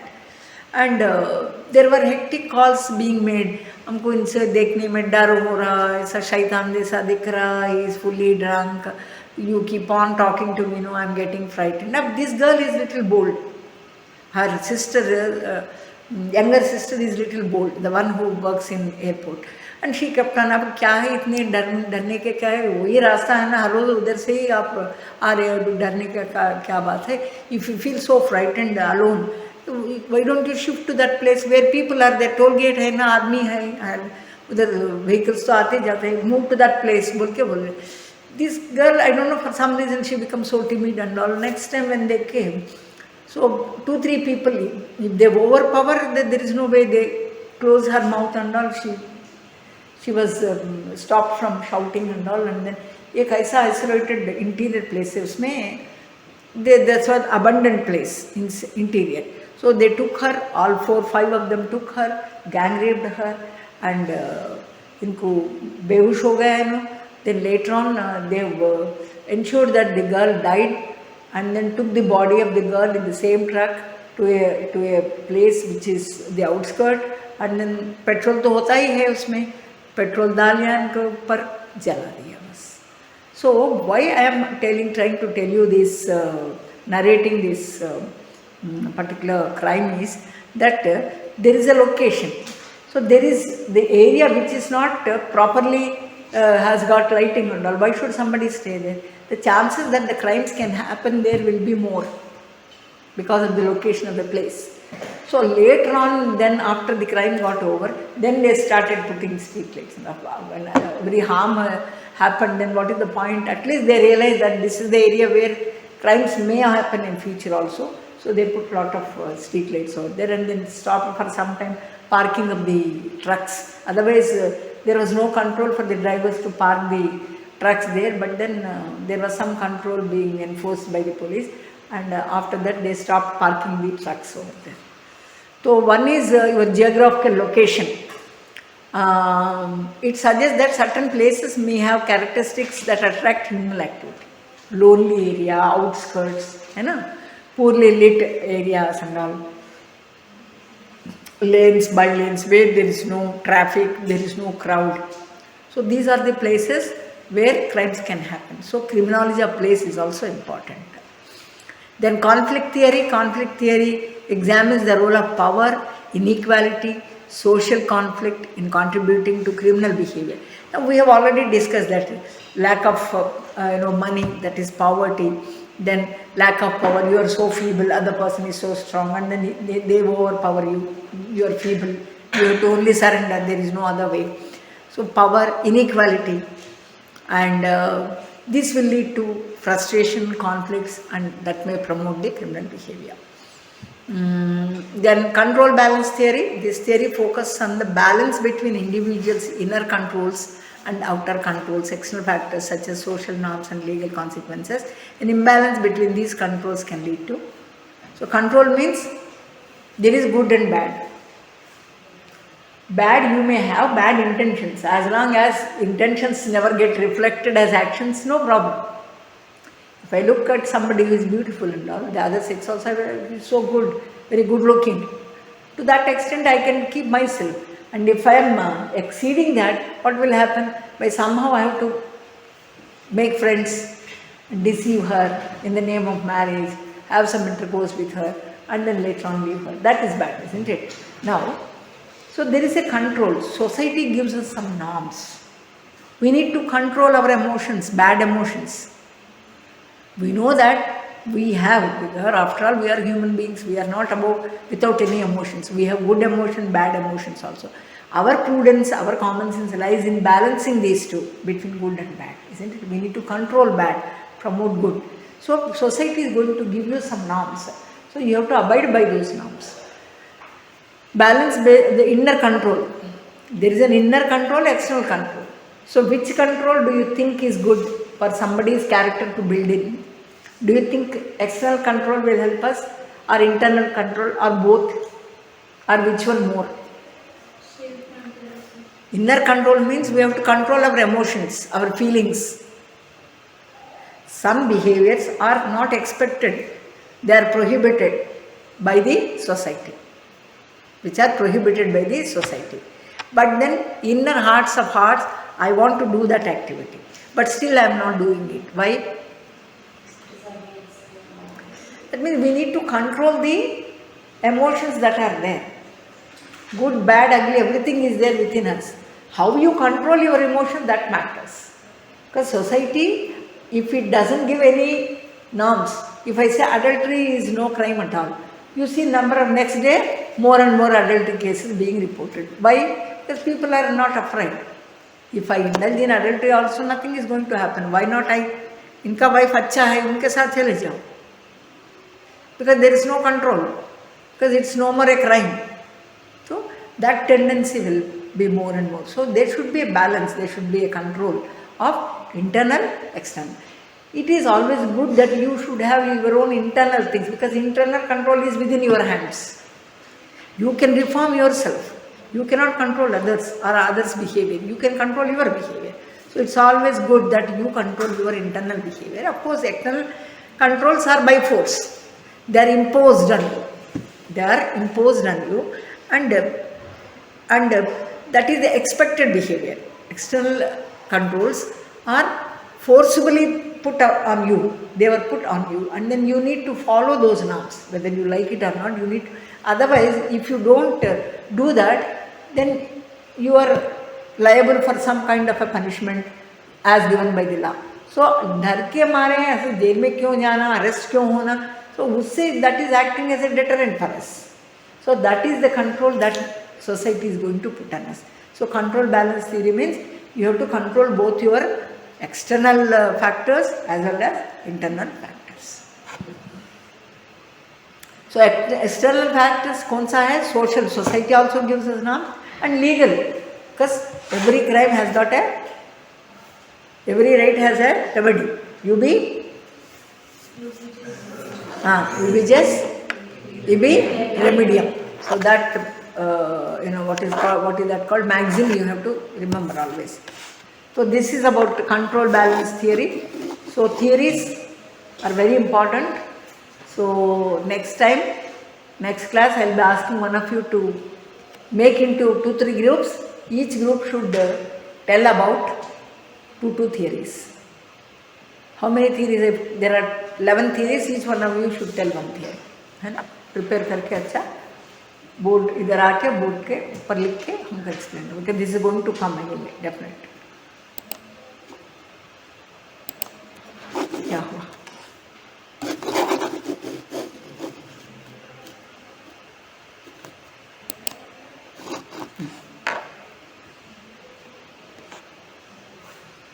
What time is it? Should we have some break before I start this crime against property, crime against persons?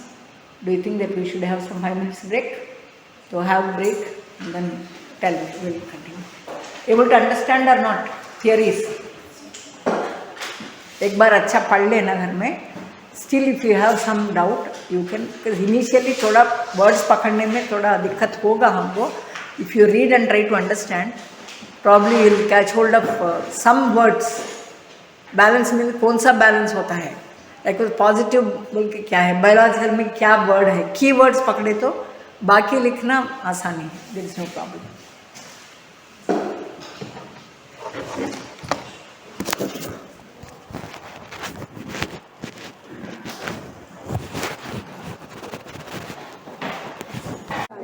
Respect your this thing. I have confidence in you. So choice is yours. Whether you want to stay here and be available online, or online का मतलब वही है, you can be here. But only students का ऐसा mentality होता है. Once you say you are free, and by chance if you forget to link, forget to come online, then it will have a very bad repercussion. So you tell me how you propose to do it. कैसा करेंगे? For about 3, there will be orientation program online by the Vice Chancellor, sir. Link will be shared because you are all there in the group. I'll put the link in the group. But only thing is, you have to be visible and you should be present. So it hardly matters whether you are here or in your houses. So how long for you, those who are staying a little far away, how long it takes for you to reach your home? At least half an hour.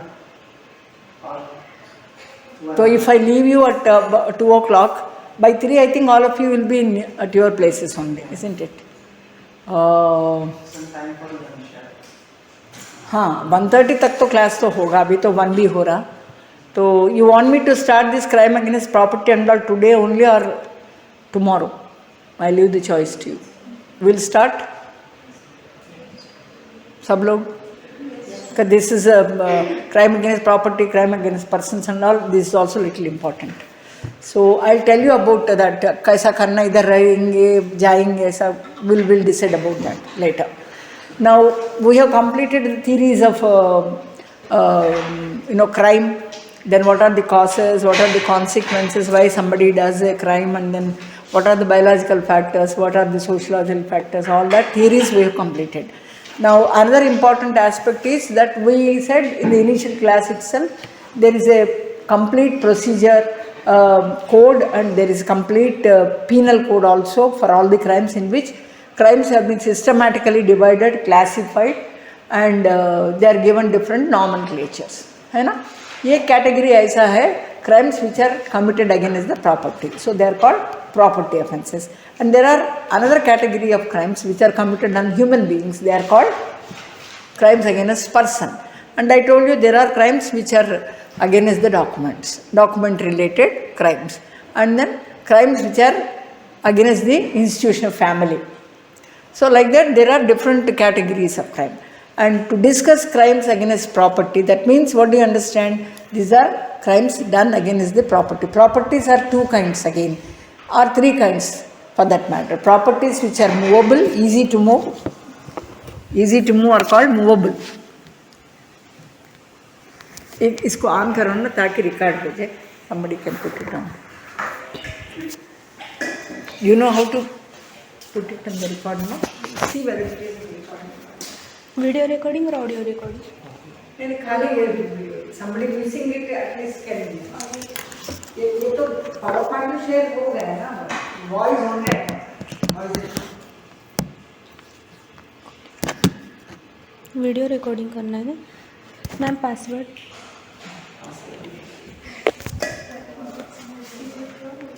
हाँ हाँ Keshav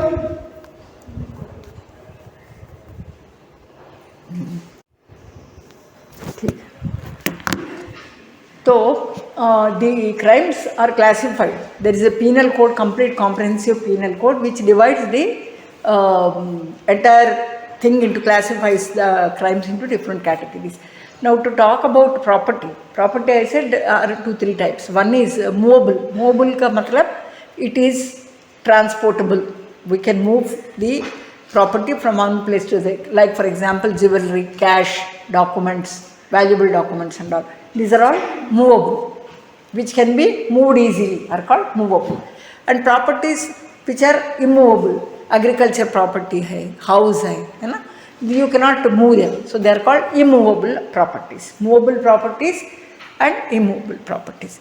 There are properties which you can acquire by way of your intelligent intellect. They are called intellectual properties. Your discoveries, inventions, patents, copyrights.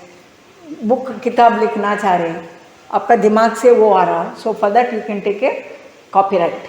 So जो भी which are related to your mind, which are associated with your intelligence, intellect, are called intellectual properties. Corporeal, incorporeal ऐसा बोलते हैं, दिमाग से जोड़े हुए, not associated with the brain. So there are different properties. Now property related crimes are clearly defined in the code. So what are those things? Now starting with theft. So theft क्या होता है? So theft is also known as Lawrency, involves, इससे आगे थोड़ा ध्यान से सुनना, unlawful taking and carrying away of someone else's property with the intent to permanently deprive the owner of it. The category include various forms of theft such as shoplifting, pickpocketing, embezzlement. What do you understand by this? जो words है ना important key words उसको पकड़ो. Unlawful taking, आपका pen दो, lawful है ना, हमको पूछ रहे पेन आपका है, you are the owner of the pen, so my pen is not writing, so I am asking taking your consent, आपका कंसेंट ले रहे, आपका पेन दे दीजिए. So it is a lawful thing. I am asking you, you are the owner of that and I don't have it, I want to use it for some time, so you are owner, I am taking consent, your agreement, and then taking your pen, and after I do away with the pen, I am giving it back to you. This is a legal activity because I am owner जो है उनका permission ले रहे, उनसे ले रहे. So इसमें क्या हो रहा थेफ्ट में, इनो ओनर है, what I am doing, I am a thief. What am I doing? Unlawful taking. Law में मना है, it is not a legal activity. Unlawfully taking and carrying, not only taking and keeping it for myself, I am taking it, carrying it away. Someone else's property, हमारा नहीं है, हमको पता है ये हमारा नहीं है, ये पेन बहुत कास्टली है, ये हमारा पेन नहीं है, हमारा ही नहीं, हमको पता ही है कैसा तो भी. So I know that it is not mine, but then by illegal means I am taking the article from the possession of the owner, from the possession of the owner with an intent. That is important. क्या बोले हम मैंसीरिया में? Intent. Intention क्या है हम ऐसा लेने में? Intent is to permanently deprive. ऐसा नहीं काम होने के बाद दे देंगे, permanently deprive. कौन सा डिप्राइव कर रहे? इनका जो भी ओनरशिप है उस चीज़ का, जो भी ओनरशिप है ये चीज़ का, पेंसिल का, पेन का, ज्वेलरी का, जो भी है वो चीज़ का इन्हों मालिक है, ओनर है, उनसे वो पोसेशन छीन ले रहे, हम पोसेशन को छीन ले रहे ऑन टेम्पररी बेसिस और परमानेंट बेसिस. परमानेंट बेसिस वो इंटेंशन हमारे माइंड में है. हमारे माइंड में इंटेंशन क्या है? That I am taking it away, carrying it from the possession of the owner and with an intent to permanently deprive him of his ownership. एक बार हमारा हाथ में आ गया, हम ओनर बन गए उसका. इन्हें तो ढूंढ रहे हमारे पेन कहाँ गए बोल के, because I have not taken his permission. कोई thief तो परमिशन लेते नहीं. So what is going on in his mind? I want to deprive this gentleman of his article of which he is the legal owner. So illegally the ownership has to be transferred. Legally ownership cannot be transferred. So illegally what is there in my mind? I have to take away this particular article from the possession of this man and it has to come into my possession. And it is a permanent thing that I have already there. That desire is there in my mind. So desire action में कैसा आता? Intent is there. What is the intent? Somehow this pen is nice. This pen is costly. I don't have this. I am not the owner. I know all these things. But then still that desire is there. Somehow I should have it. That desire intention is there. So with that intention, because it is prohibited by law, this is otherwise called as unlawful. So with unlawful mindset, intention, I am trying to take the property. What is the nature of the property? It is a movable property. It is a movable property. I am taking that property without his knowledge and without his consent and intention.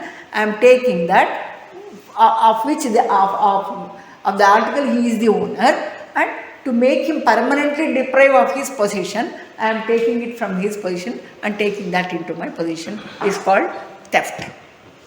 Theft में क्या क्या होता है? Lawful, intention, plus taking, carrying, dispossessing the owner and then taking it. Intention है, knowledge है, movable property है, unlawful है, from one possession of the owner to the other person. So you have to remember these things. They are called ingredients. They are called ingredients. Whenever you talk about the section theft, you have to say that theft has got these ingredients, robbery has got these ingredients. वो keywords जो है वो पकड़ना. कोई case ऐसा दिए तो उसमें whether this action is robbery, theft कौन सा है, ऐसा क्वेश्चन आएंगे आपको. वो पूरा कहानी सुनना, उसमें ऐसा चीज़ है, then you should write this is a case of theft. ऐसा क्वेश्चन ऐसा आएगा आपको एग्जाम में. तो permanently deprive the owner of it. This category includes shoplifting. Shop में गया, owner of the shop is showing he has got so many customers. अब ऐसा अचानक एक टॉप अच्छा लगा हमको, छोटा सा है, उन्हें उधर मोड़े तो अब सीसी कैमरा है तो पकड़ जाएंगे हम. तो ऐसा करके ऐसा भी कर सकते हैं, बट देन वो तो CC camera, that shop lifting that is called. जो भी शॉप से ले रहे that is called shop lifting. Pick pocketing, कोई जा रहा हूँ, specially buses and all trains it happens, so you have to be careful. Pick pocketing is pick pocketing में क्या है, कैसा, हाउ विल यू एक्सप्लेन दिस थेफ्ट? पिक पॉकेटिंग में पर्स रहता है, purse is in the purse, who is the owner? The person who lost the purse is the owner, real owner. So what is the property which is been taken away? It is the purse with cash. अब purse में cash है नहीं है, that's a different story. You have committed A theft, that is there. So intention is there. Intention is very bad. Intention attracts punishment, isn't it? So intention you have that you are robbing, you are stealing that, and you are taking from the owner that purse, and you are taking it into your possession, and it is an unlawful act, and it is without the knowledge of the owner, without the intention of the owner, without asking him. You are dispossessing him of the purse, and you are taking that into your possession. Hence pickpocketing is also a kind of a theft. Then embezzlement. आप एक office में public servant है, काम कर रहे, आपके ऊपर believe कर, आप कैशियर है, सबका परचेसिंग का आपके पास पैसा रखता है, तो keeping that faith in you, your employer has given you some money, you being a cashier. अब क्या है, जमा थोड़ा करेंगे, थोड़ा पर्सनल यूज़ के लिए खर्चा करेंगे, हर एक दिन देख के दूसरे दिन हमारे पास जब पैसा होंगे तब रिप्लेस करेंगे बोल के with that, but you never bother to replace it. So you are doing a kind of an embezzlement. It is called embezzlement. Then burglary is another kind of a thing. So what is burglary? Involves unlawful entering a building, residence or property with an intent, that is important, with an intent to commit crime, with an intent. Crime पूरा होना बोल के ज़रूरी नहीं है. Burglary crime unsuccessful होते भी इसको बर्गलरी बोलेंगे. इसमें क्या क्या इंग्रेडिएंट्स होना चाहिए? अनलॉफुल होना चाहिए, तो बिल्डिंग भी, रेजिडेंस कोई तो भी, और एनी प्रॉपर्टी, आपका मक्का वो है, क्या बोलता है आपका प्लॉट है, प्लॉट में घुस रहे, I am putting my own stones there, that is also a kind of a thing. तो बिल्डिंग, रेजिडेंस और प्रॉपर्टी क्यों जा रहे, फोर्सफुली क्यों एंटर कर रहे उसमें, with an intent, there is an intention, क्या है, कमिट क्राइम, कुछ क्राइम करना बोल के उसमें जा रहे. चुपके तो किसी और का जगह में तो तोड़े जाएंगे हम, हमारे मन में कुछ है इंटेंशन, दूसरा कुछ काम करेंगे, कमिट क्राइम करेंगे बोल के. थेफ्ट और अनदर फेलोनी, इंग्लिश में फेलोनी भी बोलते हैं इसको, ब्रिटिश उसमें. The key element is the unlawful entry with criminal intent, that is important. Burglary में क्या है, unlawful entry plus criminal intent. So हर एक जगह ये अलजेब्रा लिखना है, criminal intent plus unlawful entry, ऐसा करके. तो रॉबरी में somebody tell me, read the thing and tell me, explain the ingredients. Robbery, how robbery is different from theft? Somebody read the definition. कोई तो भी, somebody can read it loud.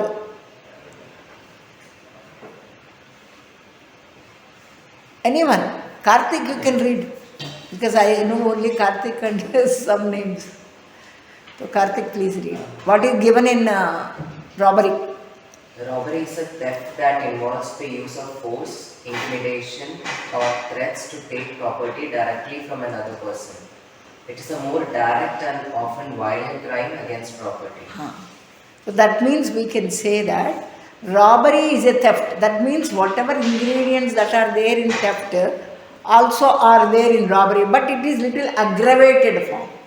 Aggravated का मतलब थोड़ा इससे ज़्यादा है. Aggravated का मतलब, so robbery is equal to aggravated theft पहले. और एक्स्ट्रा क्या है इसमें, थेफ्ट में क्या है पहले, थेफ्ट में क्या है, थेफ्ट में क्या बोला है, possession of the unlawful, deprivation of the owner of his possession of an article and without his knowledge taking that into my possession, permanently dispossessing him. तो वो तो है, इसमें भी है, रॉबरी में भी वो सब है. But only difference in robbery is use of force. चाकू दिखाना, pistol at the point of blank using something, or threatening that I'll kill your child if you don't surrender, if you don't give the chain, I'll intimidation, jabardasti, intimidation, threat to take property directly from another person, directly. इसमें theft में knowledge नहीं रहता कभी भी. इसमें क्या है, you use all force. Theft plus force is equal to robbery, aggravated form of robbery. इसमें क्या है, फोर्स है, use of force. Intimidation, threatening, ये सब है, तीन है, फोर्स प्लस इंटिमिडेशन और थ्रेट. प्रॉपर्टी तो उसमें भी हो डिस्पोजिशन होता है, इसमें भी होता है, मगर difference is this is more violent. Robbery is more violent than theft. समझ में आया रॉबरी के थेफ्ट के बारे में. देन आर्सन का मतलब क्या है, intentional act of setting fire to another person's property leading to its destruction और damage. This crime can highly be dangerous and often treated with seriousness due to potential to harm people and structure. So ये क्या है, जबरदस्ती किसी और का property को आग लगाना. एंड खाली आग लगाना नहीं, और क्या है इसमें, व्हाट इज द मेंसीरिया हियर. मेंसीरिया क्या है, इंटेंशनल. क्या है, सेंटेंस का शुरुआत होता है, arson is the intentional. Intentional का मतलब मेंसीरिया, इंटेंशनल में मेंसीरिया. सो मेंसीरिया भी है, एक्ट भी है. एक्ट क्या है इसमें, सेटिंग फायर. सो इंटेंशनली होना बोल के ये आग लगाए तो इनका प्रॉपर्टी जल जाएगा. I know the consequence, I am desiring that act to be done and I am doing it. So consequence क्या है, किसी और का प्रॉपर्टी का. हमारा प्रॉपर्टी भी हम कभी कभी भी वो भी कर सकते, own property also. When case of insurance, इसमें क्या होता है, I know that there is a depreciation. हमारा गोडाउन में जो भी स्टॉक है उसका पूरा खराब हो गया, आउटडेटेड हो गया, इसका कोई मूल्य नहीं है, अभी तो बेकार है. हम क्या करेंगे, इसका भी फायदा उठाना. तो क्या करेंगे, उसको रिप्लेस करेंगे. कॉस्टली है, थोड़ा कुछ है इसका वैल्यू, इतना बड़ा नहीं है. Cost has dwindled down, it has reduce. What I do is, जो अच्छा है उसका पूरा निकाल के गोडाउन से I will fill it with some garbage kind of thing. एक उसमें जूट बैग में, उनके प्लेस में कॉस्टली, उसके प्लेस में थोड़ा इसका लो मटेरियल, जो वो जलने से हमको कोई नुकसान नहीं होता ना, वैसा मटेरियल से डंप करेंगे उसको. हम खुद आग लगाएंगे. क्यों बोलते, जो मूल्य है, जो मटेरियल है, उसका हम ऑलरेडी इंश्योरेंस ले चुका है, उसका इंश्योरेंस ले चुका है. अब now I have replace the costly one with a cheap one. हम खुद लगाए आग इसका. अब क्या मतलब इसका, and I am going and claiming insurance. हमारा पूरा शॉप जल गया, पूरा इसमें जो भी है जल गया. अब इंश्योरेंस भी दो. इंश्योरेंस लोग भी इतना बेवकूफ़ नहीं है, वो क्या करेंगे, ऐश लेके उसको एनालिसिस FSL को भेजेंगे, लैब को. अगर उसमें ये ash is not of the material which he is claiming, ऐसा आया कुछ report, then he will not, that person will not get any insurance on that. तो ऐसा भी केस हो. So arson here means intentional act of setting fire. Intention plus setting fire plus another property is equal to destruction of the property, damage of the property, destruction of the structure is equal to arson. So arson is what? Intentional setting of fire to another's property. It can be a structure, it can be a building, and ensure that it gets damaged. Damage होना इसको, damage, destruction होना, नहीं तो damage होना. सो that is called arson. Damage, destruction and damage. तो उसमें कभी कभी जिसको पता नहीं है, वो स्ट्रक्चर में लिविंग हो रहे, थोड़ा कुछ आदमी, वो भी मर जाएगा ना. So at times it is not only property, it also leads to the death of the persons also. And vandalism involves willfully damaging or destroying another property, often through acts like graffiti, breaking windows and defacing building. इसमें आग लगाना नहीं, लूट मार करते ना वैसा. Vandalism का मतलब willfully. If you see these words, intentionally, willfully, dishonestly, fraudulently, they will show menseria. These words will show menseria. इसमें क्या है vandalism में? Willfully damaging, होना बोल के डैमेज करे तो इनको नुकसान होता बोल के करना. कौन सा? destroying or damaging another person. कैसा करना? इसको ग्राफिटी कुछ लिख के उसके ऊपर गलीज वाक्य लिख के उसके दीवार के ऊपर करके पूरा, और विंडोज तोड़ना, ऐसा विंडो वगैरह तोड़े तो आसान से घुस सकते कोई, तो भी विंडोज को तोड़ना, बिल्डिंग को पत्थर से मारना, नहीं तो कोई ऐसा फर्नीचर को तोड़ना, ये सब वैंडलिज्म बोलते हैं. इसमें आग नहीं है. प्रीवियस उसमें आर्सन में आग है, इसमें आग नहीं है. ऐसा यूजिंग फोर्स, तोड़ना, शॉप ब्रेक करना, ऐसा पूरा. तो this also involves damage to the property. खाली डिफरेंस ये है, उसमें आग है, इसमें आग नहीं है. दूसरा मीन्स से डिस्ट्रक्शन करना. So burglary, robbery, then theft and then the arson, vandalism. समझ में आ रहा property offences? Are you able to understand और नॉट? फिर हाँ तो बोलो, ना तो बोलो, कुछ तो बोलो. But these are important. As we progress now, from henceforth everything is important. So these are some, I don't say all property offences, these are some property offences. और भी ज़्यादा है. Criminal misappropriation ये सब है. So criminal mischief next. Criminal mischief. So mischief का मतलब क्या है? Range of intentional actions. Intentional actions that damage or tamper with another person's property, causing harm or inconvenience. इसमें भी intention plus damage bar tamper another properties, another person's properties, that is equal to harm or inconvenience. इसमें क्या है? दूसरे जो explain करे sections में, इनका अदर पर्सन का नुकसान, इनका फायदा, वही देख रहे ना अदर्स में. इसमें क्या है? क्रिमिनल मिसचीफ में इनको कोई फायदा नहीं होता. See intentionally your ring is very good, very attractive, both of us are going for a boat share, तो हम क्या करें? आपका रिंग ऐसा धर के होना बोल के पानी में डाल दिए. हमको कुछ आ रहा उससे, हमको भी फायदा नहीं हो रहा, but I am happy that you are at least you put to some losses, isn't it? So that is called mischief. So इसमें wrongful gain भी नहीं है, wrongful loss भी नहीं है, मगर क्या है? that क्या बोलते हैं? what is it called? happiness, you know, sad, deriving happiness out of somebody's sadness, वो है उसमें. तो क्या है इसमें? intentional action, damage, tampering of property, others property, है ना?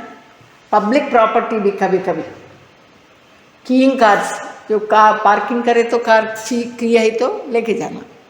सो keying cars, slashing tyres, deflate करना होना बोल के, किसी के कार का डिफ्लेट करे तो हमको क्या फ़ायदा, आनंद आता, वही सैडिज्म, परवर्शन. पब्लिक डैमेज, आर्सन में ये भी साथ साथ होता है. आर्सन भी होता है, कभी कभी राइटिंग होते हैं ना, तब ये सब होता, मिसचिफ भी होता, आर्सन भी होता, लूटमार भी होता, सब होता. देन डैमेजिंग पब्लिक प्रॉपर्टी, हमको गुस्सा है तो कैसा निकालना गुस्सा?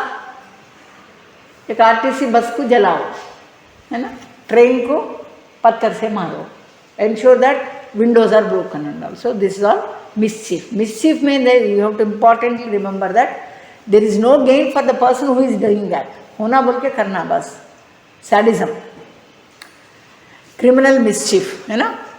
then trespassing, Trespassing involves unlawfully entering or remaining on another person's property without permission. It may not always result in direct property damage but can be a violation of property rights. Trespass are strictly prohibited. देखे नहीं, घर के सामने ऐसा board लगाएंगे, Trespasses are strictly prohibited. मतलब हम अजीब आदमी है, दूसरे के घर में क्यों घुसना? If I don't have anything in my mind, ऐसा छुप के तो कोई किसी के घर में तो नहीं जाएंगे ना, unless I know them personally and all, I don't go to them. So होना बोल के unlawfully, this is important, unlawfully entering, जाके थोड़ा रिमेन करना. और एक बार गए तुम, कुछ तो रिक्की करना बोल के भी जा सकते किसी के घर में. Why are you going? And you are going it with unlawful purpose. Unlawfully, intention is there in your mind. Entering or remaining, जाके उधर थोड़े टाइम पे रोकना. And without permission, that is important. You don't have any permissions. You don't have any permission to enter into the premises. इसीलिए किसी के अंदर वो कमरे में गए तो टक टक करके हम जाते, आना के अंदर आऊँ क्या बोल के जाते ना, क्यों जाते? ट्रेसपास होता है without going. So trespass can be criminal trespass also. Criminal कब बनता है? You are going there to do some unlawful activity और you may commit later on some crime, वो क्रिमिनल ट्रेसपास होता है. देन सो क्या क्या है ट्रेसपासिंग में? Elements, ingredients, unlawful entering or remaining in another person's property, then without permission, and it may not involve any damage. Initially there may not be any damage, or after entering, after going there, remaining there, maybe you will get a idea, इधर तो ये घर में कोई नहीं है, अगर कोई नहीं है गए तो भी ट्रेसपास होता. फिर after entering you may gate A idea because there is nobody. Let me also take a chance of breaking the door. After breaking, why will I keep quiet? I'll enter. अब इसके बाद theft भी हो सकता है, burglary भी हो सकता है, कोई तो भी crime हो सकता है. So that is the reason why criminal trespass is punishable. Criminal trespassing is also punishable. Then criminal conversion. Criminal conversion involves unauthorized use or control of another person's property, often leading to temporary or permanent deprivation. उसमें क्या है? आपका जो सामग्री है, वस्तु है, उसको आपको यूज करने से हम रोक रहे. कैसा? डिप्राइव कर रहे, आपके छीन ले रहे. कैसा कर रहे वो? Criminal conversion involves unauthorised. Unauthorise, आपको अथॉरिटी नहीं है हमारा प्रॉपर्टी, हम ऑथराइज देंगे, हमको नुकसान आ रहा तो हमारा प्रॉपर्टी प्लीज सेल इट बोले तो वो अलग बात है. Legal you have given permission. This is unauthorise, you have not given any permission, any authority. Unauthorised क्या कर रहे हैं? यूज, आपको यूज करने का कुछ परमिशन ही नहीं है. So without any permission if you are using, that becomes unauthorised use. Unauthorized use, or you are trying to control. You are not given any control of that property, but still you are exercising control over it. So that means what? Unlawful conversion, unauthorized. Unauthorized आपको permission है. Authorized मतलब, unauthorized मतलब you have no permission either to control or to use. What is that property? Leading to its temporary or permanent deprivation. उससे क्या हो रहा? The person who is the real owner, property owner, उसको क्या हो रहा? Deprivation हो रहा ना. It can be temporary or it can be permanent. आपका जो लाइफ स्टॉक है, बकरा है, गाय है, तो वो क्या कर रहे हैं आप? Unauthorised. You are only suppose to look after them. शप्पड़ है, समझो एक शप्पड़ है. शप्पड़ का मतलब समझे ना? शप्पड़ है, शप्पड़ को कुछ पैसा देके, शीप को पालते हैं ना, जो एम्प्लॉय करते हैं ना, शप्पड़ क्या बोलेंगे उसको आपके भाषा में? कोई हाँ, तो वो उसको क्या काम है? वो देखभाल करने के लिए, आपका गोट को देखभाल करने के लिए पैसा मिलता उनको हर महीने. तो उनका क्या काम है? वो लोगों को वो उधर लेके जाना, अच्छा खिलाना, फिर वापस लाना, ओनर के पास रखना. क्या बोले तो ओमर नहीं जा सकते, इसीलिए इनको अप्लाई करें। उसको कंट्रोल दिए, मगर ऐसा परमानेंट कंट्रोल तो नहीं दिए, यूज़ करने को कंट्रोल नहीं है, अनऑथराइज कंट्रोल के लिए नहीं है परमिशन। ऑथराइज्ड परमिशन इतना तक है, तुम हर रोज़ लेके जाओ उसको अच्छा खिलाओ फिर वापस लाओ, इतना ही है परमिशन अथॉरिटी। अब इन्हों क्या कर रहे, वो 10 में ये वापस आए तो 9 में है, एक को क्या हुआ, इसको मारा, खा लिया मांस, तो वो क्या होता है, criminal conversion. Conversion means he is authority only to take care of them, but then what he did, he has converted the property. Converted means इसका रूप चेंज कर दिए, then he has used it for his personal use. उसको authority है क्या personal use करने का, personal use करने का अथॉरिटी नहीं है। कन्वर्ट करने का अथॉरिटी है, कन्वर्ट करने का भी अथॉरिटी नहीं, तो इसको क्या माना जाएगा, क्रिमिनल कन्वर्शन। तो trespassing is different from conversion. Trespassing में without permission unlawfully you are trying to enter, or you are going to, after entering, remaining there, and maybe once you enter you will have all kinds of other criminal activity also you may perform. So criminal trespassing is if you go with an intention of committing some other crime and entering without any permission or authority, if you are entering into somebody else's property either temporarily or permanently, then it is called trespass. If you go with a criminal intention, then it becomes criminal trespassing. Receiving stolen property. Stolen property का क्या है, कौन करते normally? This crime involves knowingly acquiring, possessing or transferring property that has been stolen by someone else.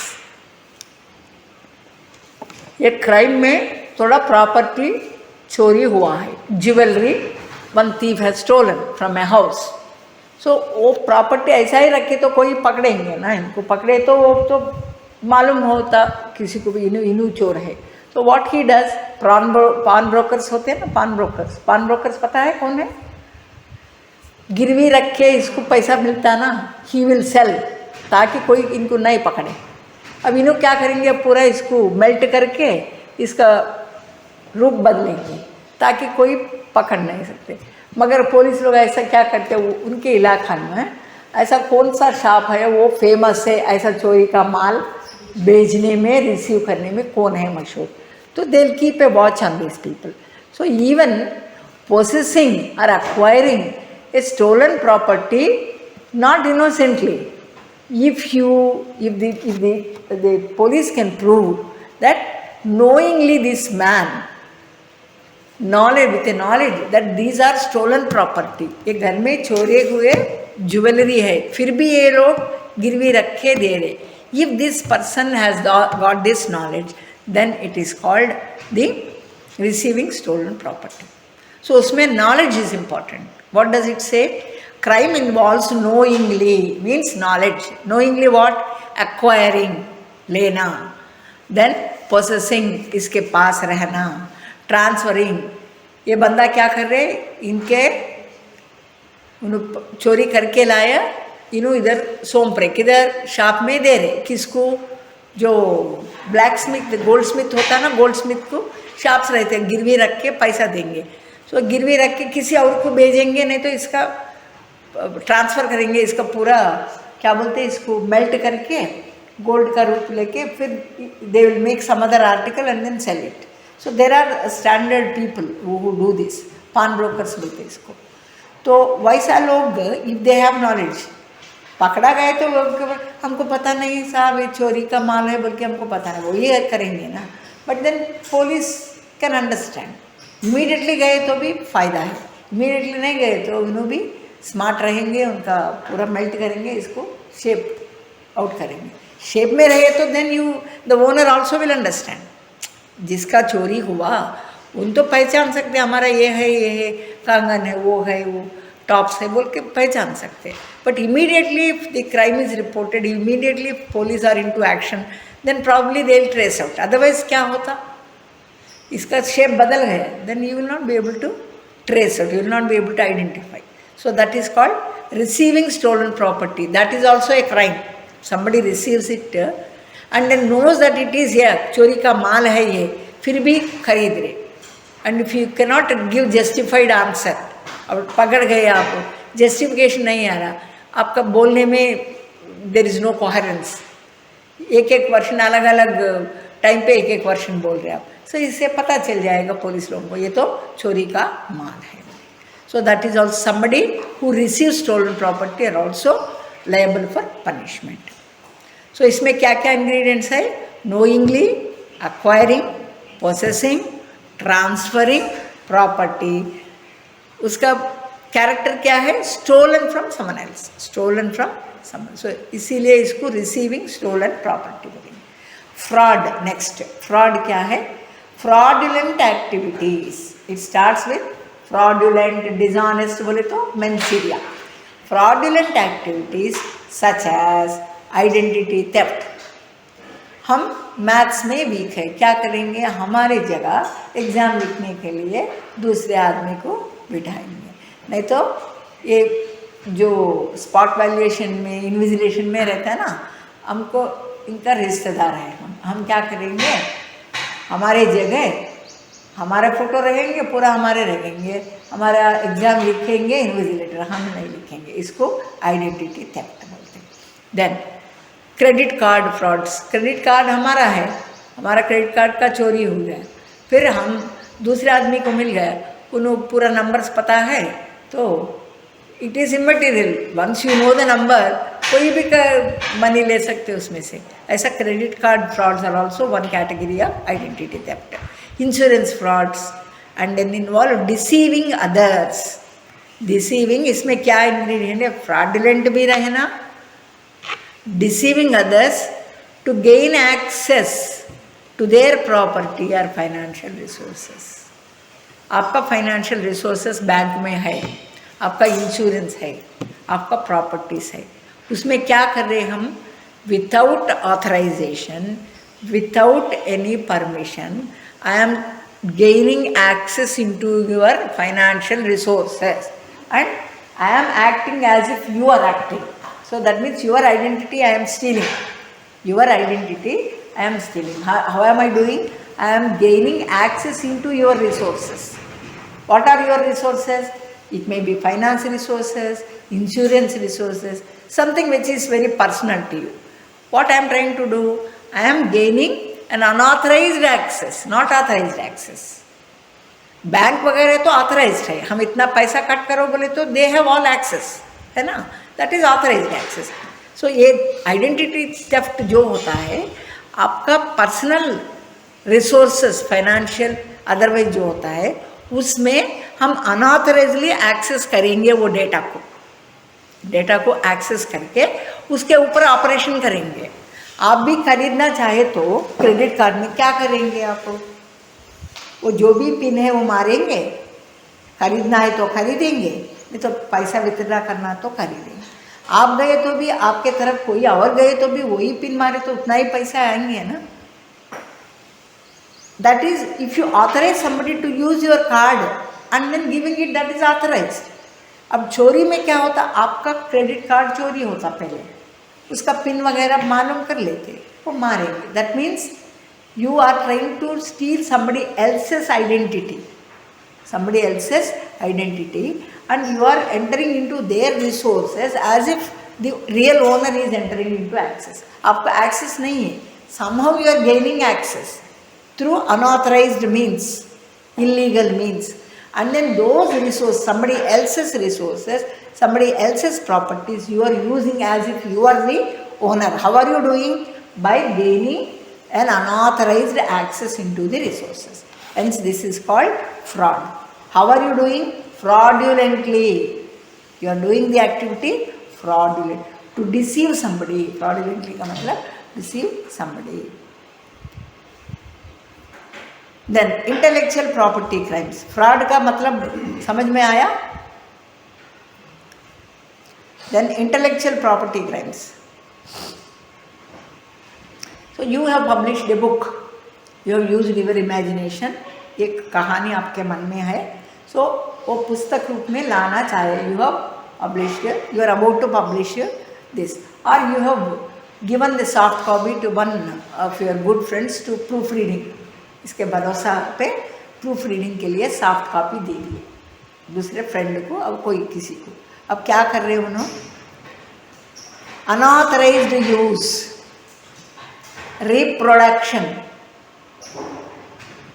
अब text books आजकल students क्या कर रहे हैं, क्या कर रहे हैं, स्कैन कर रहे हैं इसको, किस में, कंप्यूटर में, नहीं तो मोबाइल में स्कैन कर रहे हैं पूरा, उसका कापीज बना रहे, and you are not using it for any other क्या बोलते हैं इंडस्ट्रियल पर्पस, उस पर्सनल यूज़ करें तो कोई प्रॉब्लम नहीं। अगर किसी को पैसा भेज के, पैसा लेके भेजे तो दैट इज नॉट एक्सेप्टेड।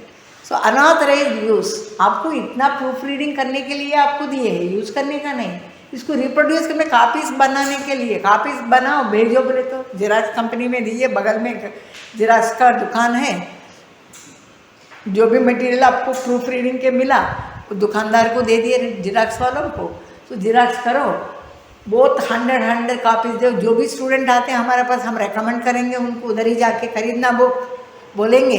अब बेचारा कोई उनका रास्ता नहीं, वही शॉप में जाके जो जितना मुँह मांगे रकम उतना दे देते, 200 दो, वो उसका मूल्य इतना ही है, वो 2 रुपीज़ का 2-3 रुपीज़ का होंगे। जेराक्स में कितना होता है कि कापी का, उतना ज़्यादा, जितना पेजेस है उतना तो लगेगा। तो he will say that the students, for student there is no other book. अब स्टूडेंट्स का ये होता है, जो लेक्चरर रेकमेंड करता है वही बुक में से लिखे तो ही मार्क्स आता बेचारा, तो क्या करते हो लोग, वही खरीदना पड़ता ना उन लोगों को, पर उधर जाके वो लोग खरीदेंगे। नुकसान किसका हो रहा, जो सचमुच ओरिजिनल राइटर है उनको तो कोई पैसा ही नहीं मिल रहा।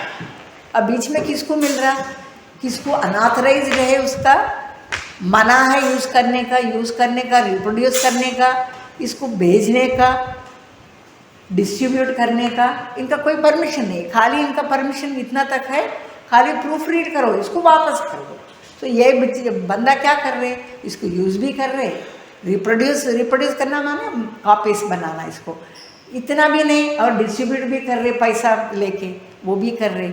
सो ये सब क्या है, डिस्ट्रीब्यूशन ऑफ इंटेलेक्चुअल प्रॉपर्टी। क्यों बोलते हैं इसको इंटेलेक्चुअल प्रॉपर्टी, आपका खुद माइंड का मेहनत है, वो इतना सोच समझ के पूरा दिमाग लगा के उसके ऊपर आप तो लिखे इसका, तो आप तो रियल ओनर बनता है इसका, आपका इंटेलेक्चुअल प्रॉपर्टी है वो, तो आप you are about to register for that. But meanwhile आप क्या सोचा, हम अकेले देखे तो हमको मिस्टेक्स नहीं दिखता, क्योंकि तो हम ही लिखा है ना इसको, तो हम गुड फेथ में क्या करें, दूसरे फ्रेंड को दिए, प्रूफ रीडिंग करो, कुछ मिस्टेक्स है तो इसको करेक्ट करो। ये बंदा क्या कर रहा, तुमको फ्रॉड करके क्या कर रहा, आप परमिशन नहीं है उनको, क्या क्या करने का परमिशन नहीं है उनको, यूज़ करने का भी परमिशन नहीं है, यूज़ करो मगर इसका डिस्ट्रीब्यूट मत करो, कॉपीज मत करो, इसके पैसा मत कमाओ, ये सब है, ऑथराइज नहीं है आपका, फिर भी आप अनऑथराइज्ड करके ये पूरा कर रहे, पैसा you are making money out of that. But then who is deprived of the benefit? The real owner who has used his brain and then who has produced that book is depriving of his right. कौन सा right है, मन से ताल्लुक है, that is called intellectual property. So his intellectual property right has been violated. So that is also another type of a crime. इसके लिए अलग act है, intellectual property rights बोल के अलग act है इसका. So you are able to understand that intellectual property thing. You want this to be completed or next class?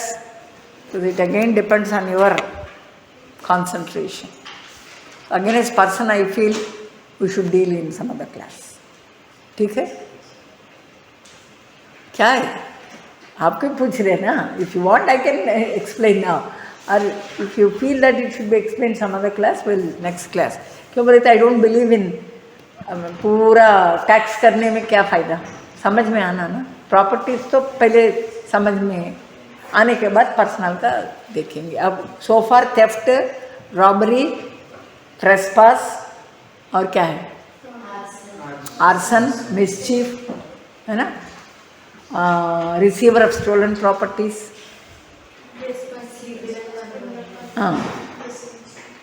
और receiver of stolen property. Trespass, intellectual property. These are all against property. So we have done with the property, some of the property. It may come in this form, the question.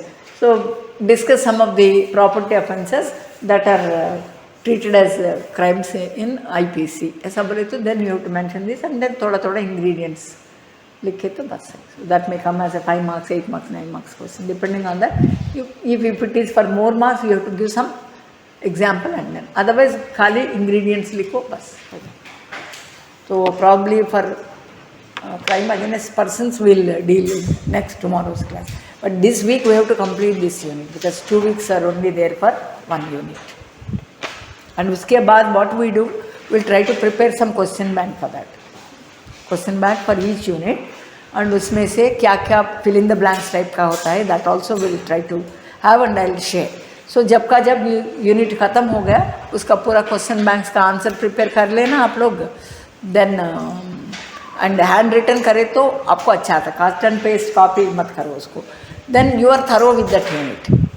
Then second unit, like that if you try to complete all the units, at the end of the completion of the 4th unit, your questions are ready from the examination point of view and you are also well in advance to prepare the answers also.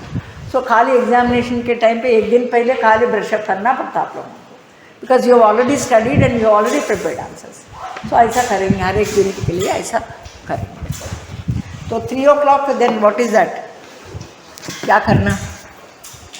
What did you all decide? क्या कर रहे हैं?